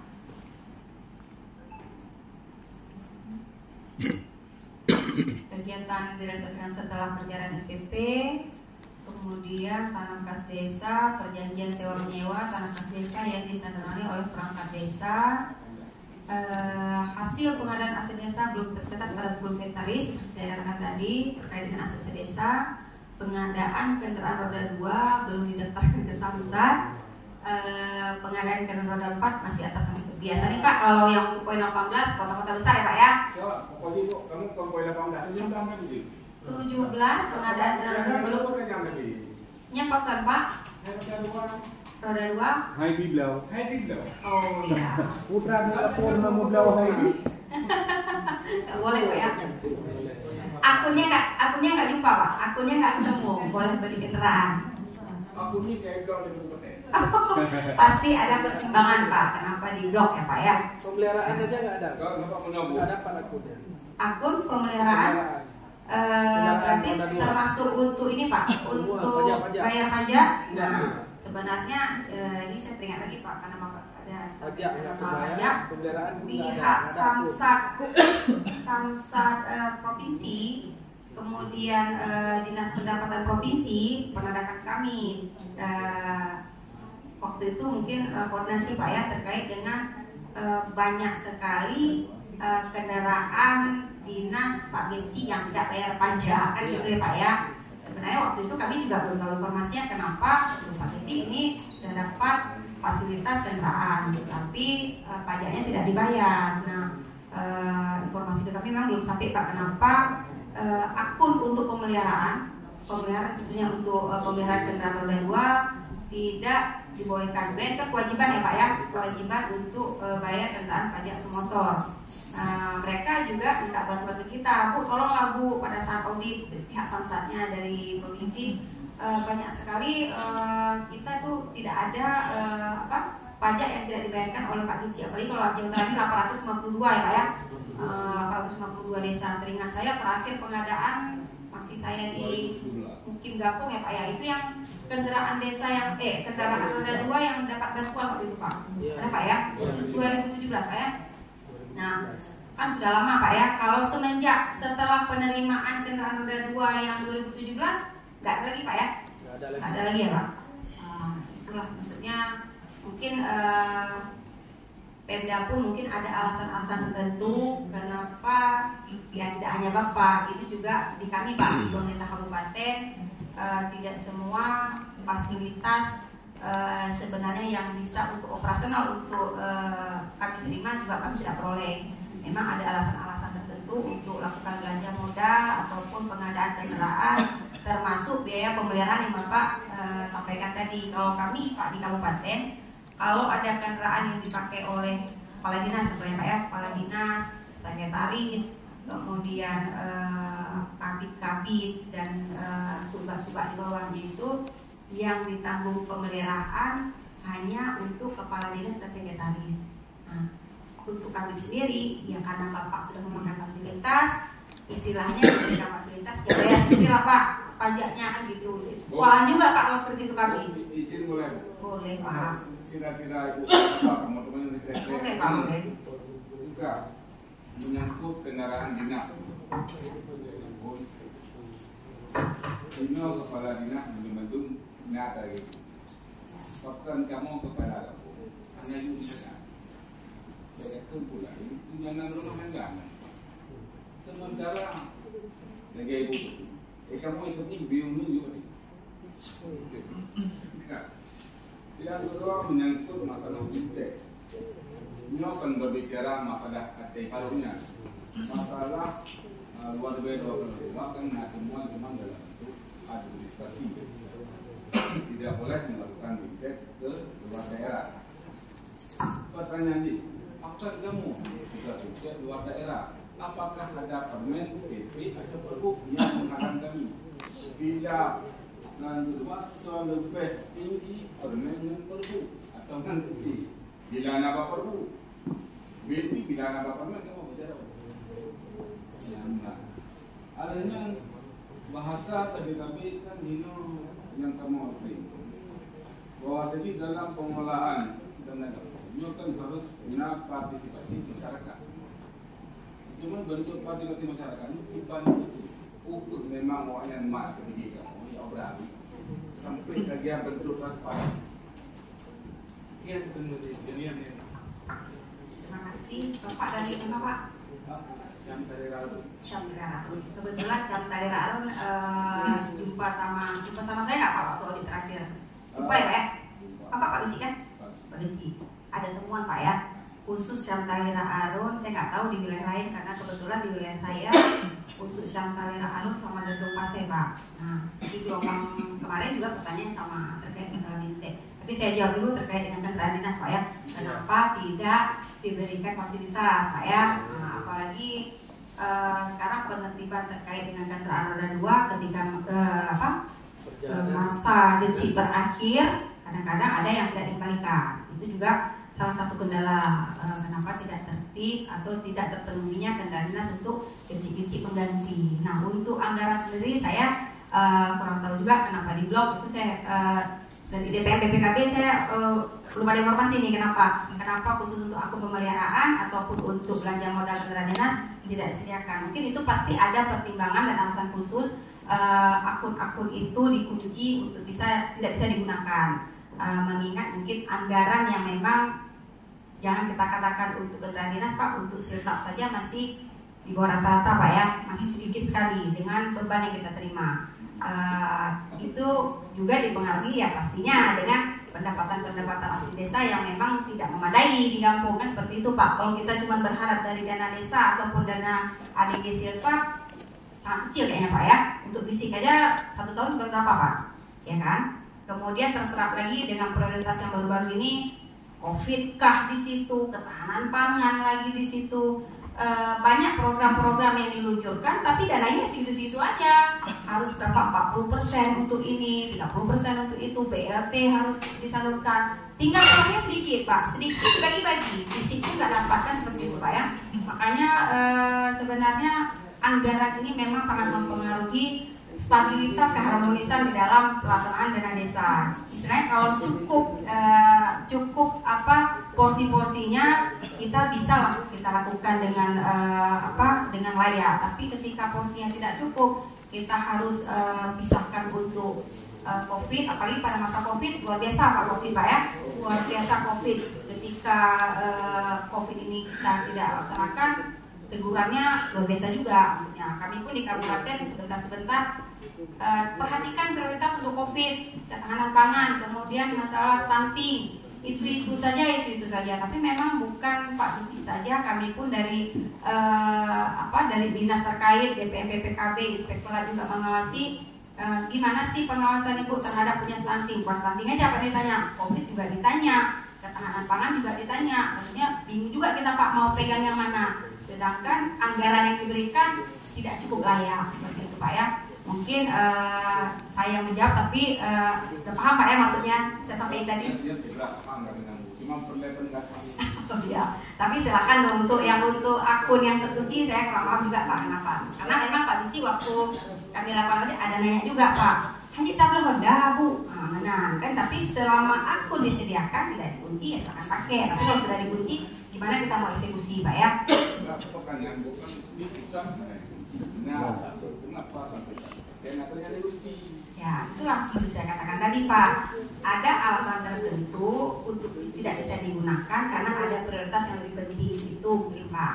Sama seperti kami di kabupaten tidak boleh beli kendaraan dinas beberapa tahun terakhir. Kenapa? Ada rasionalisasi yang anggaran yang menjadi prioritas yang harus kami cukupkan. Jadi harus cukupkan berapa persen baru bisa belanja modal.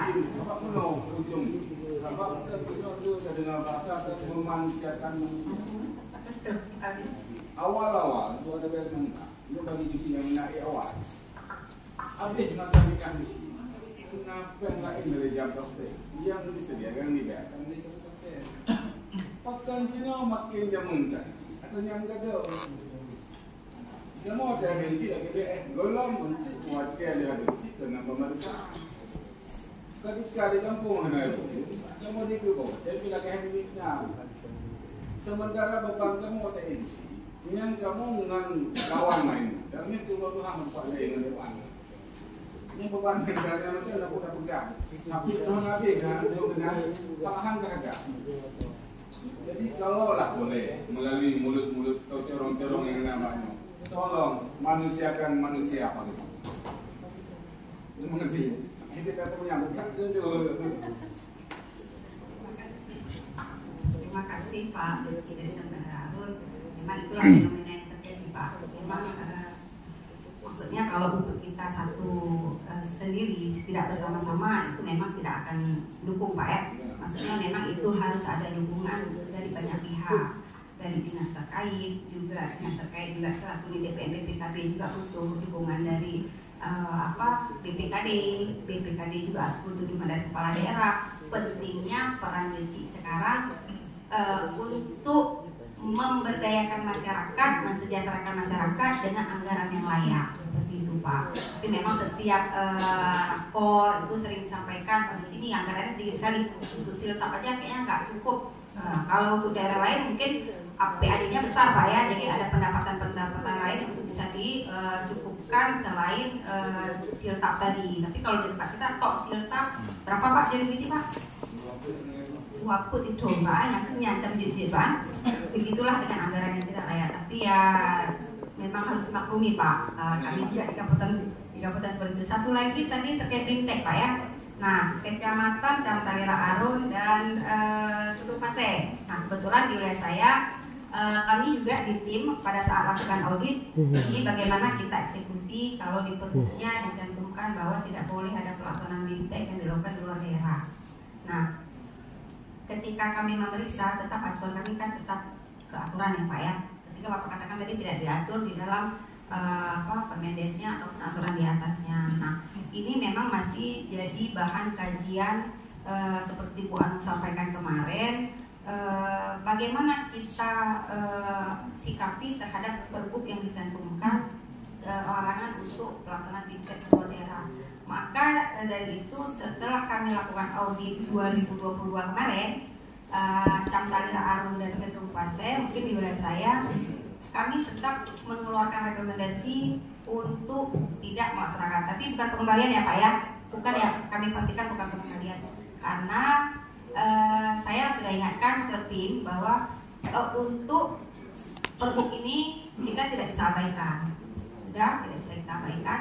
Tapi ketika kita melihat pasal ini ada di dalam pergub, untuk menjadi kajian dari tingkat kabupaten, kita tetap keluarkan rekomendasi agar untuk pelaksanaan kegiatan tahun berikutnya memperhatikan ketentuan dan peraturan. Nah, kemarin Bu Anu katanya Bu Anu nih, informasi dari Bu Anu pada gelombang yang pertama Pak disampaikan, saya juga dipanggil oleh kepala daerah namanya Pak Bupati terkait dengan pasal yang dicantumkan di dalam pergub larangan untuk pelaksanaan BIMTEK luar daerah. Memang masih multi tafsir, yang katanya BIMTEK-nya Bu nggak di luar daerah, BIMTEK-nya tuh di sini, OL-nya saja yang di luar, kan begitu, paketnya seperti itu. Tapi ya memang harus dijelaskan persis dalam pergub. Jadi kita tidak multi tafsir ketika ya Pak Deci wajar saja ketika baca pergub ini kan penyelenggaraan BIMTEK-nya di sini, OL-nya saja di sana, kan begitu.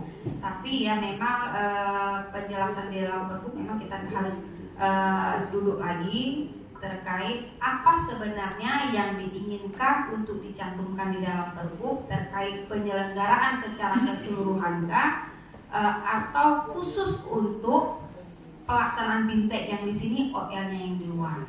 Nah, tapi untuk yang Arun kemarin ke mana ya Pak ya? Ke Lombok ya Pak ya. Waktu itu BIMTEK-nya di sini ya Pak ya?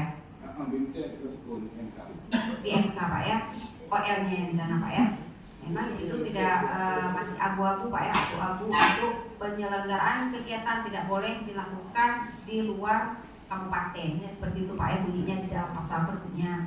Penyelenggaraan secara keseluruhan, kami kan melihat keseluruhan. Kenapa menunjukkan rekomendasi? Sebenarnya salah satu tujuan kami juga mengeluarkan rekomendasi terhadap penyelenggaraan baik itu di dalam kabupaten maupun di luar kabupaten untuk penyelenggaraan BIMTEK, bahwa kita sama-sama tahu ada yang sifatnya memang ya bertujuan bagus untuk pelaksanaan BIMTEK, ada juga yang tujuannya lain Pak. Nah, kita tidak bisa mengeluarkan unsur-unsur lain yang memang ada upaya untuk paksa untuk diikuti BIMTEK, karena anggarannya nggak sedikit untuk BIMTEK itu. Berapa paket untuk 1 tahun karena sampai 60 juta untuk BIMTEK aja Pak Deci harus keluarkan dan diserahkan ke lembaga seperti itu, dikelola oleh lembaga. Kan tidak boleh ya Pak ya, tidak boleh. Kenapa? Memang ide-ide dari kepala daerah pada saat rakor juga, kenapa sih tidak kita datangkan narasumber ataupun yang melakukan workshop itu kita undang kemari, jadi tidak menyerap anggaran SPPD yang terlalu besar untuk kita. PAD-nya kan masuk keluar Pak, ya kan? Maksudnya ide-ide itu, tapi ada juga memang ya kapan lagi lah sesekali biar refreshing lah Pak kecilnya, jangan asik digabung aja kan gitu juga Pak. Memang ada positifnya, ada negatifnya, tapi memang di dalam Pergub harus lebih dikaji lagi, selektif dalam hal kepentingan untuk gabung. Nah, ketika mungkin di gedung Pasir lebih kepada penduduknya itu kita melihat mungkin mereka lebih ke perkebunan atau sawit, ya. Melihat pada saat dilakukan BIMTEK ya janganlah kaitannya dengan yang lain di luar itu, kan begitu. Itu yang dikatakan lebih selektif. Kadang-kadang tidak ada sangkut pautnya. Kita ikut BIMTEK keluar, tapi nggak bisa kita terapkan di kampung kita. Jadi jangan asal saja melaksanakan BIMTEK. Si penyelenggara ini menawarkan, kita terima. Tidak semua bisa kita terapkan di kampung kita. Mungkin ya lahan kita tidak cocok untuk kebun sawit, ya cocoknya untuk perikanan atau untuk tambak. Ya janganlah dibawa untuk BIMTEK untuk teknologi yang untuk terkait masalah sawit, ya kan gitu Pak. Itu yang dikatakan lebih selektif. Jadi sebenarnya tujuan kami juga pada saat kami keluarkan rekomendasi di laporan hasil pemeriksaan untuk temuan BIMTEK. Sebenarnya itu salah satu senjata Bapak ataupun backup Bapak ketika penyelenggara menawarkan untuk pelaksanaan BIMTEK. Pak Geci udah tanya ke saya waktu itu, Bu, pihak ini nanya, maksudnya ditanya ke saya, ini bahasa Pak Geci. Tapi saya bilang, nyok kipan, nyok pengen tak pulang, Pak Inspektor pengen pulang hanjit nah BIMTEK. Ya maksudnya kami juga keluarkan rekomendasi ini juga untuk membantu Bapak sekalian. Jadi ketika rekomendasi tidak muncul, kan rekomendasi nggak muncul nih Pak di RHP, memang bukan pengembalian. Kecuali ya Pak ya, kecuali ada markup ataupun penggelembungan terhadap biaya-biaya di luar standar. Nah itu berbeda.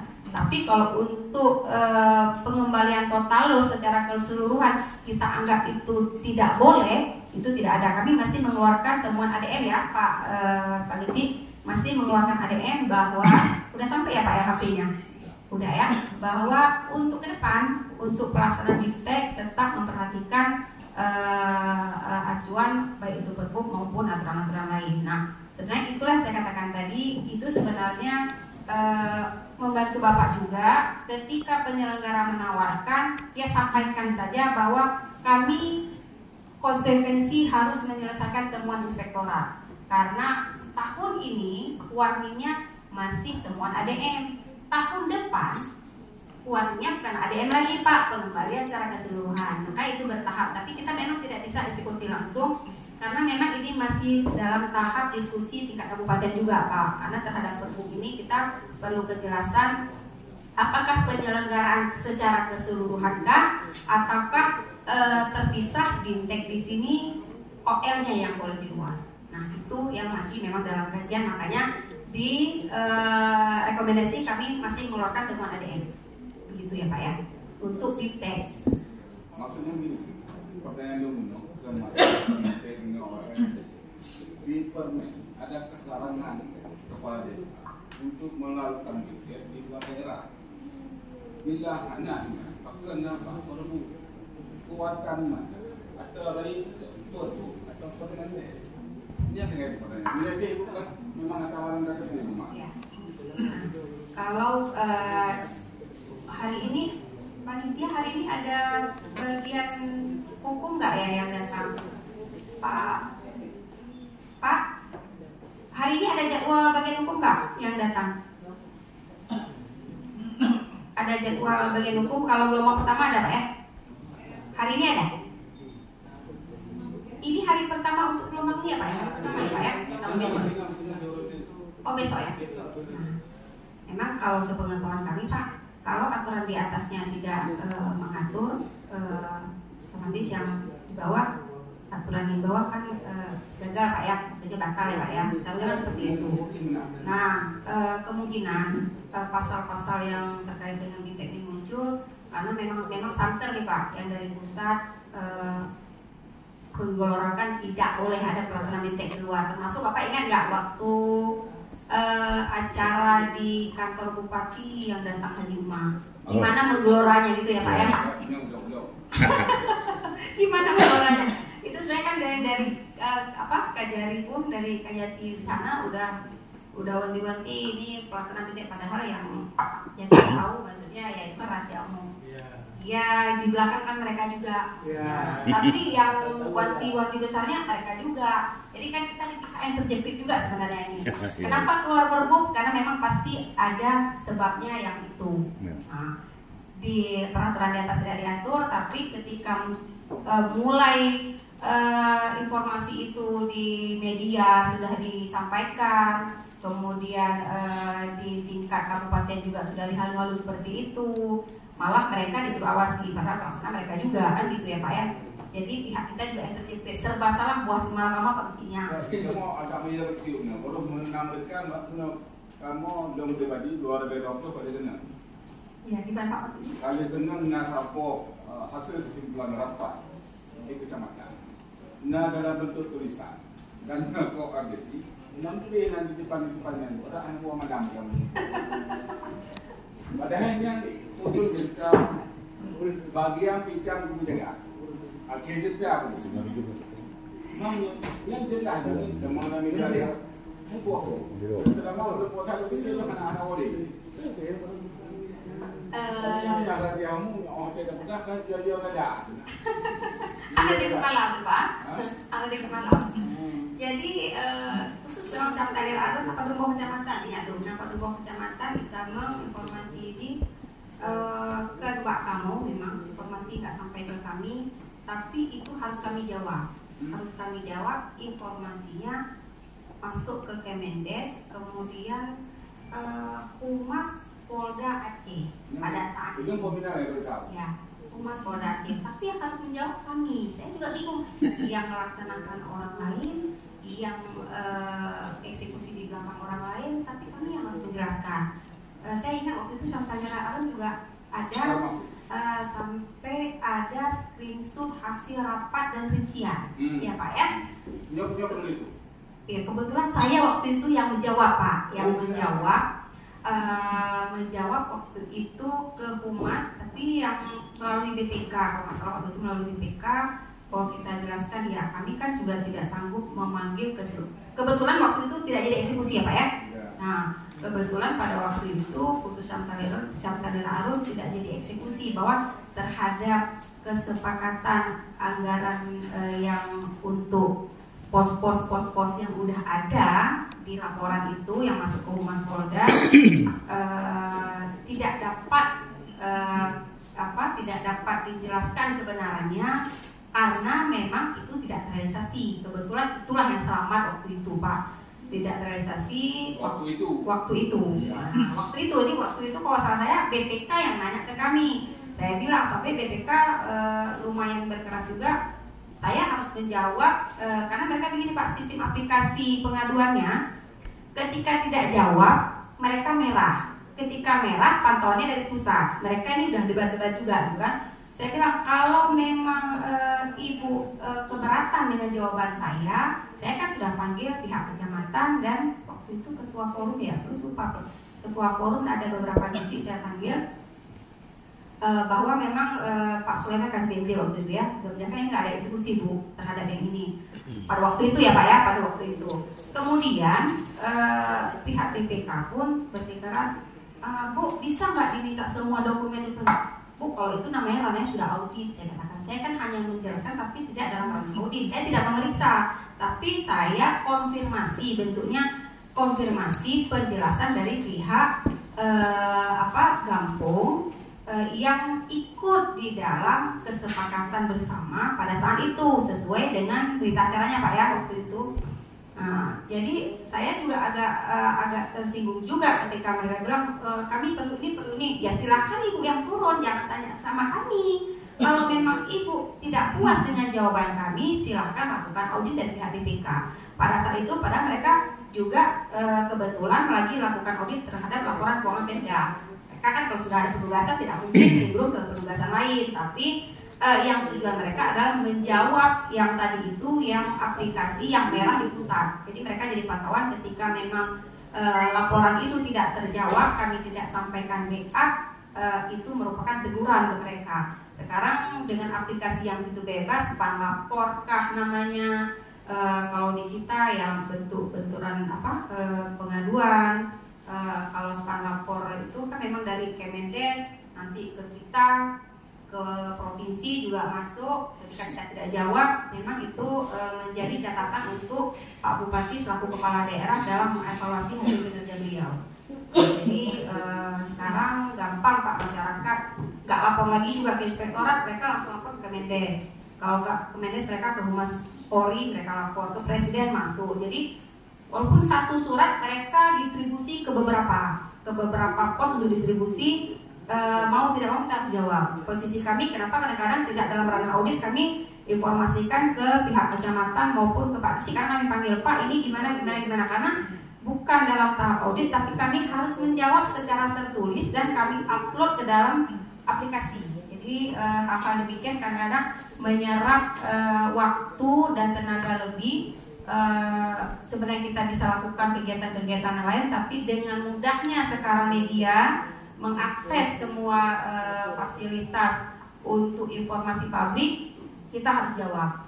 Nah dari itu memang Bapak Pak Leci sekarang serba salah Pak ya, dengan media yang begitu terbuka, saking terbukanya gaduh tuh Pak nganya. Gaduh kita jauh katanya, yang ada lain akan selesai. Iya Pak? Ibu dengan awak ya? Ya, kata lebih tu. Oh iya, gaduh dengan awaknya Pak. Tarap. Kabeh Pak, apa sih? Kabeh lah. Tambahan macam baru. Ambas Aceh ibu. Terakhir Pak. Yang pun nilai ibu, materi yang ibu sampaikan menyangkut masalah BUMDes. Dari langkahan bu. Sebagaimana ibu sampaikan bahawa setiap tahunnya ada 200 juta untuk penggunaan dana BUMDes. Akan tetapi pada tahun yang kau ikut 2021 sampai 2022 memang agak kritis betul bu menyangkut COVID. Kemudian baru 2020 baru ke normal kembali. Tapi yang perlu kamu sampaikan bu, memang tak akui menyuppeng BUMDesnya adalah untuk peningkatan ekonomi masyarakat. Tapi lo rasa di Aceh Utara rata-ratanya jarang nak sebuah kecamatan atau sebuah kampung yang nak pegat sistem modal usaha lah atau tapi yang kamu kita mata langkah rata-rata ibu belum aset karena pekat ide yang kita sampaikan yang pertamanya memang jalan bu. Yang cara sistem kita bagi modal usaha dan sebagainya walaupun tak ikat dengan kanun. Ngecek punya masalah macamnya ujung-ujungnya kan tanggungjawab kan penguasa anggaran situ. Malah kalau dijalani gesik sebelum kamu dari sekian banyak anggarannya tablo lemo nak hanati cok surat bagi tanya kampung cok paling surat tablo lemo nak lemonya nunggu nak tak ke hanale lawu. Jadi kita pegaju nama 15 kakak yang kita bagi dana tersebut di kampung, Sabah pun tahu juga. Contoh untuk bukai pegawai segala macamnya, anak pun dapres lain. Yang lulasannya di Kupetai Utara hampir rata-rata lagi. Maka kehadiran kamu gesik selanjutnya ada bagaimana? Luar sen. Sesuai dengan ibu bagaimana? Masa daerah ke posisi mungkin itu tambah. Mau kamu ke ulangkahan. Nah yang belum tanah kosong pula sawit dia jentau balung. Tetapi matang terselamatkan apabila pun ibu audit itu nak pun dah tengok macam. Yang walaupun kenang-kenang itu kenang dengan administrasi mungkin. Tetapi punya tajuk dek hana dapat pegah mana hana dapat cok le yang le kejadian yang terjadi kan cuma di langkahan menurut long. Rata-rata hampir lagi. Nah, kerana minat di kamu untuk bantu masyarakatnya untuk peningkatan ekonomi sebagaimana mana daripada pemerintah. Tapi itulah yang jadi kendala. Maka hotel kadang nak ibu audit dan segala macam, inilah untuk masyarakat bakal pulang-pulang kan anjir lagi ibu bukan mana poin-poin memang yang anjir. Hanya kan 2 tahun terakhir ini tidak cocok lagi di tempat kita. Tentu saja itu ada pertanggungjawaban BUMG sendiri. Nah, selama ini mungkin keterbatasan kita pada saat kita lakukan audit hanya melihat untuk pengawasan dana desa saja, kadang-kadang tidak terjamah sampai ke kepengurusan BUMG. Karena ketika anggaran di APBG setelah Pak Geci setelah mentransfer atau memberikan secara cash kepada pengurus atau direktur BUMG, selesai kewajiban Pak Geci menyerahkan. Hanya saja sebenarnya anggaran yang kita katakanlah kurang lebih 200 juta setelah kita berikan ke pengurus BUMG itu sebenarnya butuh pertanggungjawaban lain lagi di BUMG itu sendiri. Apa sih dari uang saham yang telah diberikan oleh Gampong ataupun biaya besar penyertaan modal yang diberikan oleh dengan dana desa ke BUMG selaku yang melakukan usaha tadi yang tujuannya adalah untuk mensejahterakan masyarakat, ada pendapatan asli Gampong yang bisa kita dapat dari yang penyertaan modal itu, apa sekarang hasil daripada usaha yang dikelola oleh BUMG itu sendiri. Memang selama ini kita nggak sampai apabila sudah ditransfer selesai, tapi banyak juga yang masuk ke kita yang menanyakan pengurus BUMG ini atau pertanggungjawaban kepengurusan BUMG tidak jelas, karena memang di situ pengurus sendiri, direktur, penasehatnya lah di situ, kepengurusan secara utuhnya belum memperhatikan kesepakatan perencanaan di awal dan hasil evaluasi terhadap pelaksanaan beberapa tahun. Jadi memang itu murni memang diserahkan namanya perusahaan atau anak perusahaan, Pak ya. Kita kasih anggaran, ya silakan Anda kelola. Karena saya tidak sanggup kelola di Gampong, iya saya berikan wewenang karena Anda sanggup mengelolanya. Itulah makanya diberikan kepada BUMG untuk penyertaan modal. Silakan dalam unit usaha apapun, tapi yang ada manfaatnya untuk Gampong. Seperti Bapak katakan tadi, untuk menghindari ya kita beli aset aja kan gitu ya Pak ya. Ya tapi kalau memang aset itu bermanfaat ya tidak masalah. Mungkin untuk lahan sawit, tapi untuk lahan sawit sekarang lahan kosong atau lahan tidur yang dibeli oleh masyarakat Gampong, saya ingat lagi di Gedung Pasir juga seperti itu. Dia beli lahan cukup bagus, strategis, jadi bisa dilakukan peremajaan kembali. Jadi kebun itu memang tidak kosong, kebunnya terisi, diremajakan kembali, dibersihkan kembali, sehingga itu memang asetnya masuk ke Gampong. Jadi itu ada manfaat. Masyarakat bisa menggunakan, masyarakat setempat bisa menggunakan, kemudian hasil daripada itu masuk ke dalam PAG Gampong. Seperti itu. Boleh Pak aset, tapi ya seperti itu. Tergantung kesepakatan apa yang ada di dalam ADART BUMG. Ya. Kemudian tadi satu lagi terkait dengan audit ya Pak ya. Ya, kami seperti saya katakan tadi 22 orang sekarang sudah pensiun Pak. Tahun depan 4 orang lagi pensiun, tinggal 16. Dengan pembagian wilayahnya saya kewalahan juga tuh Pak. Kewalahan juga untuk audit, maunya jangan temuan ADM itu jangan ada lagi. Tapi memang porsi kami melakukan audit, melakukan pembinaan, melakukan pengawasan. Bentuk lain dari dinas terkait seperti DPM PPKB, mereka kan punya ranah sendiri seperti pada saat hari ini kan ada Bimtek, penyelenggaranya adalah DPM PPKB. Terserah mereka mengundang narasumber dari mana. Oh mungkin terkait perencanaan adanya di Bapeda, terkait dengan penganggaran adanya di BPKD, terkait dengan pembinaan pengelolaan adanya di DPM PPKB. Porsi kami lebih daripada keseluruhan, mulai dari perencanaan, pelaksanaan, penganggaran, pelaporan dan pertanggungjawaban. Kami tetap melihat dari keseluruhan, mulai dari perencanaan sampai dengan pelaporan. Kalau untuk teknis terkait dengan bagaimana operator harus menginput seperti ini, Pak Geci harus melakukan ini, Benda harus melakukan itu, memang itu sudah ada dinas-dinas terkait Pak. Terkait penganggaran juga seperti itu. Memang dengan tim kerja kolaborasi seperti ini, pada saat DPM PPKB punya kesempatan membuat atau menyelenggarakan kegiatan acara Bimtek dengan mengikut sertakan bagian hukum, kemudian Bapeda, keuangan dan inspektorat, mungkin di situ ya seperti hari ini lah Pak. Mungkin agenda saya biasanya sore Pak, jadi setelah Bapeda menjelaskan masalah perencanaan, penganggarannya nanti ada di BPKD, baru di jam terakhir mungkin inspektorat secara keseluruhan. Mungkin hari ini saya curi jam pertama, karena memang ada kegiatan lain, curi jam pertama, Jadi saya jelasin terkait keseluruhan, tapi nanti rincinya ada di dinas teknis masing-masing. Memang niat baik Pak ya.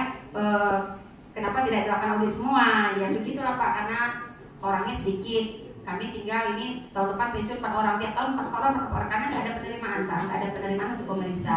Kami saat ini meminta atau mencari tenaga bantuan pemeriksa untuk membantu di dalam pemeriksaan. Hanya saja kewalahannya kita ketika audit ini larinya nanti ke ranah pemeriksaan investigasi, kekurangannya untuk tenaga pemeriksa yang bukan auditor tidak bersertifikasi tidak bisa menjadi saksi ahli di pengadilan. Itu yang memang kami agak kewalahan. Jadi saksi ahli apabila ada masalah di Gampong kan ada diminta tuh Pak ya, dari auditor ataupun pemeriksa inspektorat untuk memberikan keterangan terkait dengan apa yang diperiksa pada saat di pengadilan atau di persidangan nanti, tetapi harus mempunyai syarat harus ada sertifikat auditor, karena ketika tidak ada sertifikat auditor kami tidak bisa menjadi saksi ahli. Nah itu dia syarat-syarat, itulah yang memang kami sekarang agak kewalahan untuk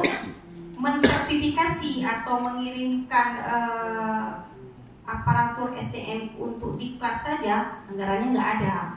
Itu juga di kabupaten kami kewalahannya di situ Pak. Penerimaan tidak ada, kita mau kasih bintek pun anggaran terbatas. Jadi kami pun di kabupaten serba kewalahan dengan banyaknya masuk pengaduan ya kami batasi ya seperti tadi.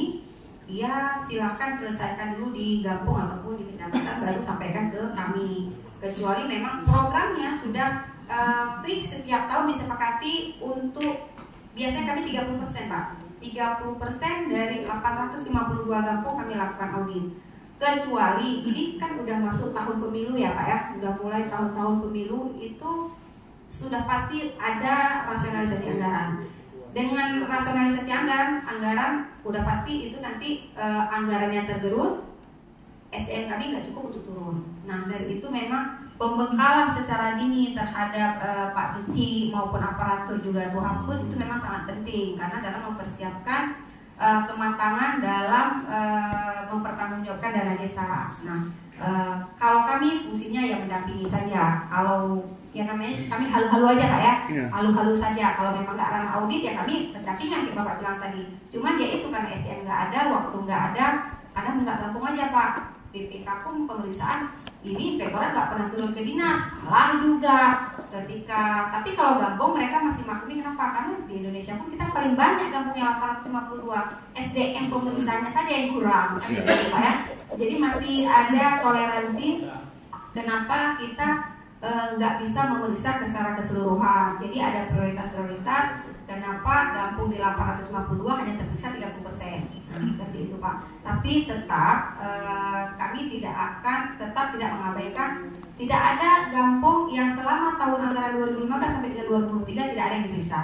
Tetap ada sudah pernah pernah dilakukan audit. Tapi memang jangka waktu yang agak lama. Karena dengan pembagian wilayah sekarang 1, 2, 3, dan 4, saya pegang 8 kecamatan, rekan saya juga pegang 8 kecamatan dan 7 kecamatan. Jadi punya pembagian wilayah masing-masing dengan prioritas masing-masing. Gampong mana yang menjadi prioritas untuk lakukan audit untuk tahun yang berkenaan. Mungkin itu Pak jawaban dari kami dengan keterbatasan. Ibu Panitia ini udah jam istirahat? Belum ya? Belum ya. Ada yang mau silahkan Pak. Cik Pak, lu Cik Pak, mantan tolong. Bu, izin ada Bu.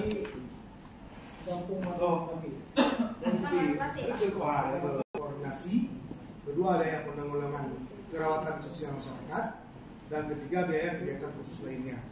Yang ingin saya tanyakan mengenai biaya koordinasi. Biaya koordinasi termasuk ini Perjadin, ini perjalanan dinas, kepala desa ke tingkat desa lain, ke kecamatan, ke kabupaten, ke provinsi ataupun ke kabupaten di luar provinsi Aceh. Ini kalau kita lihat di Perbu, ini Perbu tahun 2023. Di sini untuk perjalanan dinas kita ke kecamatan yang di atas 2 km itu hanya dibayar 35.000 sekali jalan. Itu di Perbuk tahun 2023. Sedangkan ke kabupaten ini di atas 30 km itu dibayar 120.000. Tetapi di sini tidak disebutkan uang saku dan uang makan ketika kita melakukan perjalanan dinas ke kabupaten. Tetapi kalau ke provinsi Aceh, misalnya kita ke Banda Aceh, ke Medan, itu sudah disebutkan uang makan, ada juga uang saku dan juga ada uang transportasi lokal. Di sini disebutkan. Yang ingin saya tanyakan, ketika kami ini tidak disebutkan di Perbuk nih. Kalau tapi kami tetap melaksanakannya misalnya. Karena kan nggak mungkin kalau kita ke kabupaten kita makan. Misalnya ini contoh, kami dari Kecamatan Baktia itu ke DPPMKB itu dikasih transportasi di sini 120.000. Itu kan pas untuk minyak. Sedangkan kami mau makan siang, kadang-kadang kami pulang sampai ke malam, kadang-kadang harus makan malam, itu nggak ditanggung dengan SPPD. Itu di Perbuk tuh. Tetapi kami tetap menganggarkan dana tersebut, mengingat kami nggak mungkin menggunakan uang pribadi untuk makan. Bahkan ke kecamatan 35.000. Ini perlu juga Ibu Menteri, kalau misalnya dijumpa dengan orang di kabupaten bisa dirubah di Perbuk. Misalnya ke kecamatan 35.000.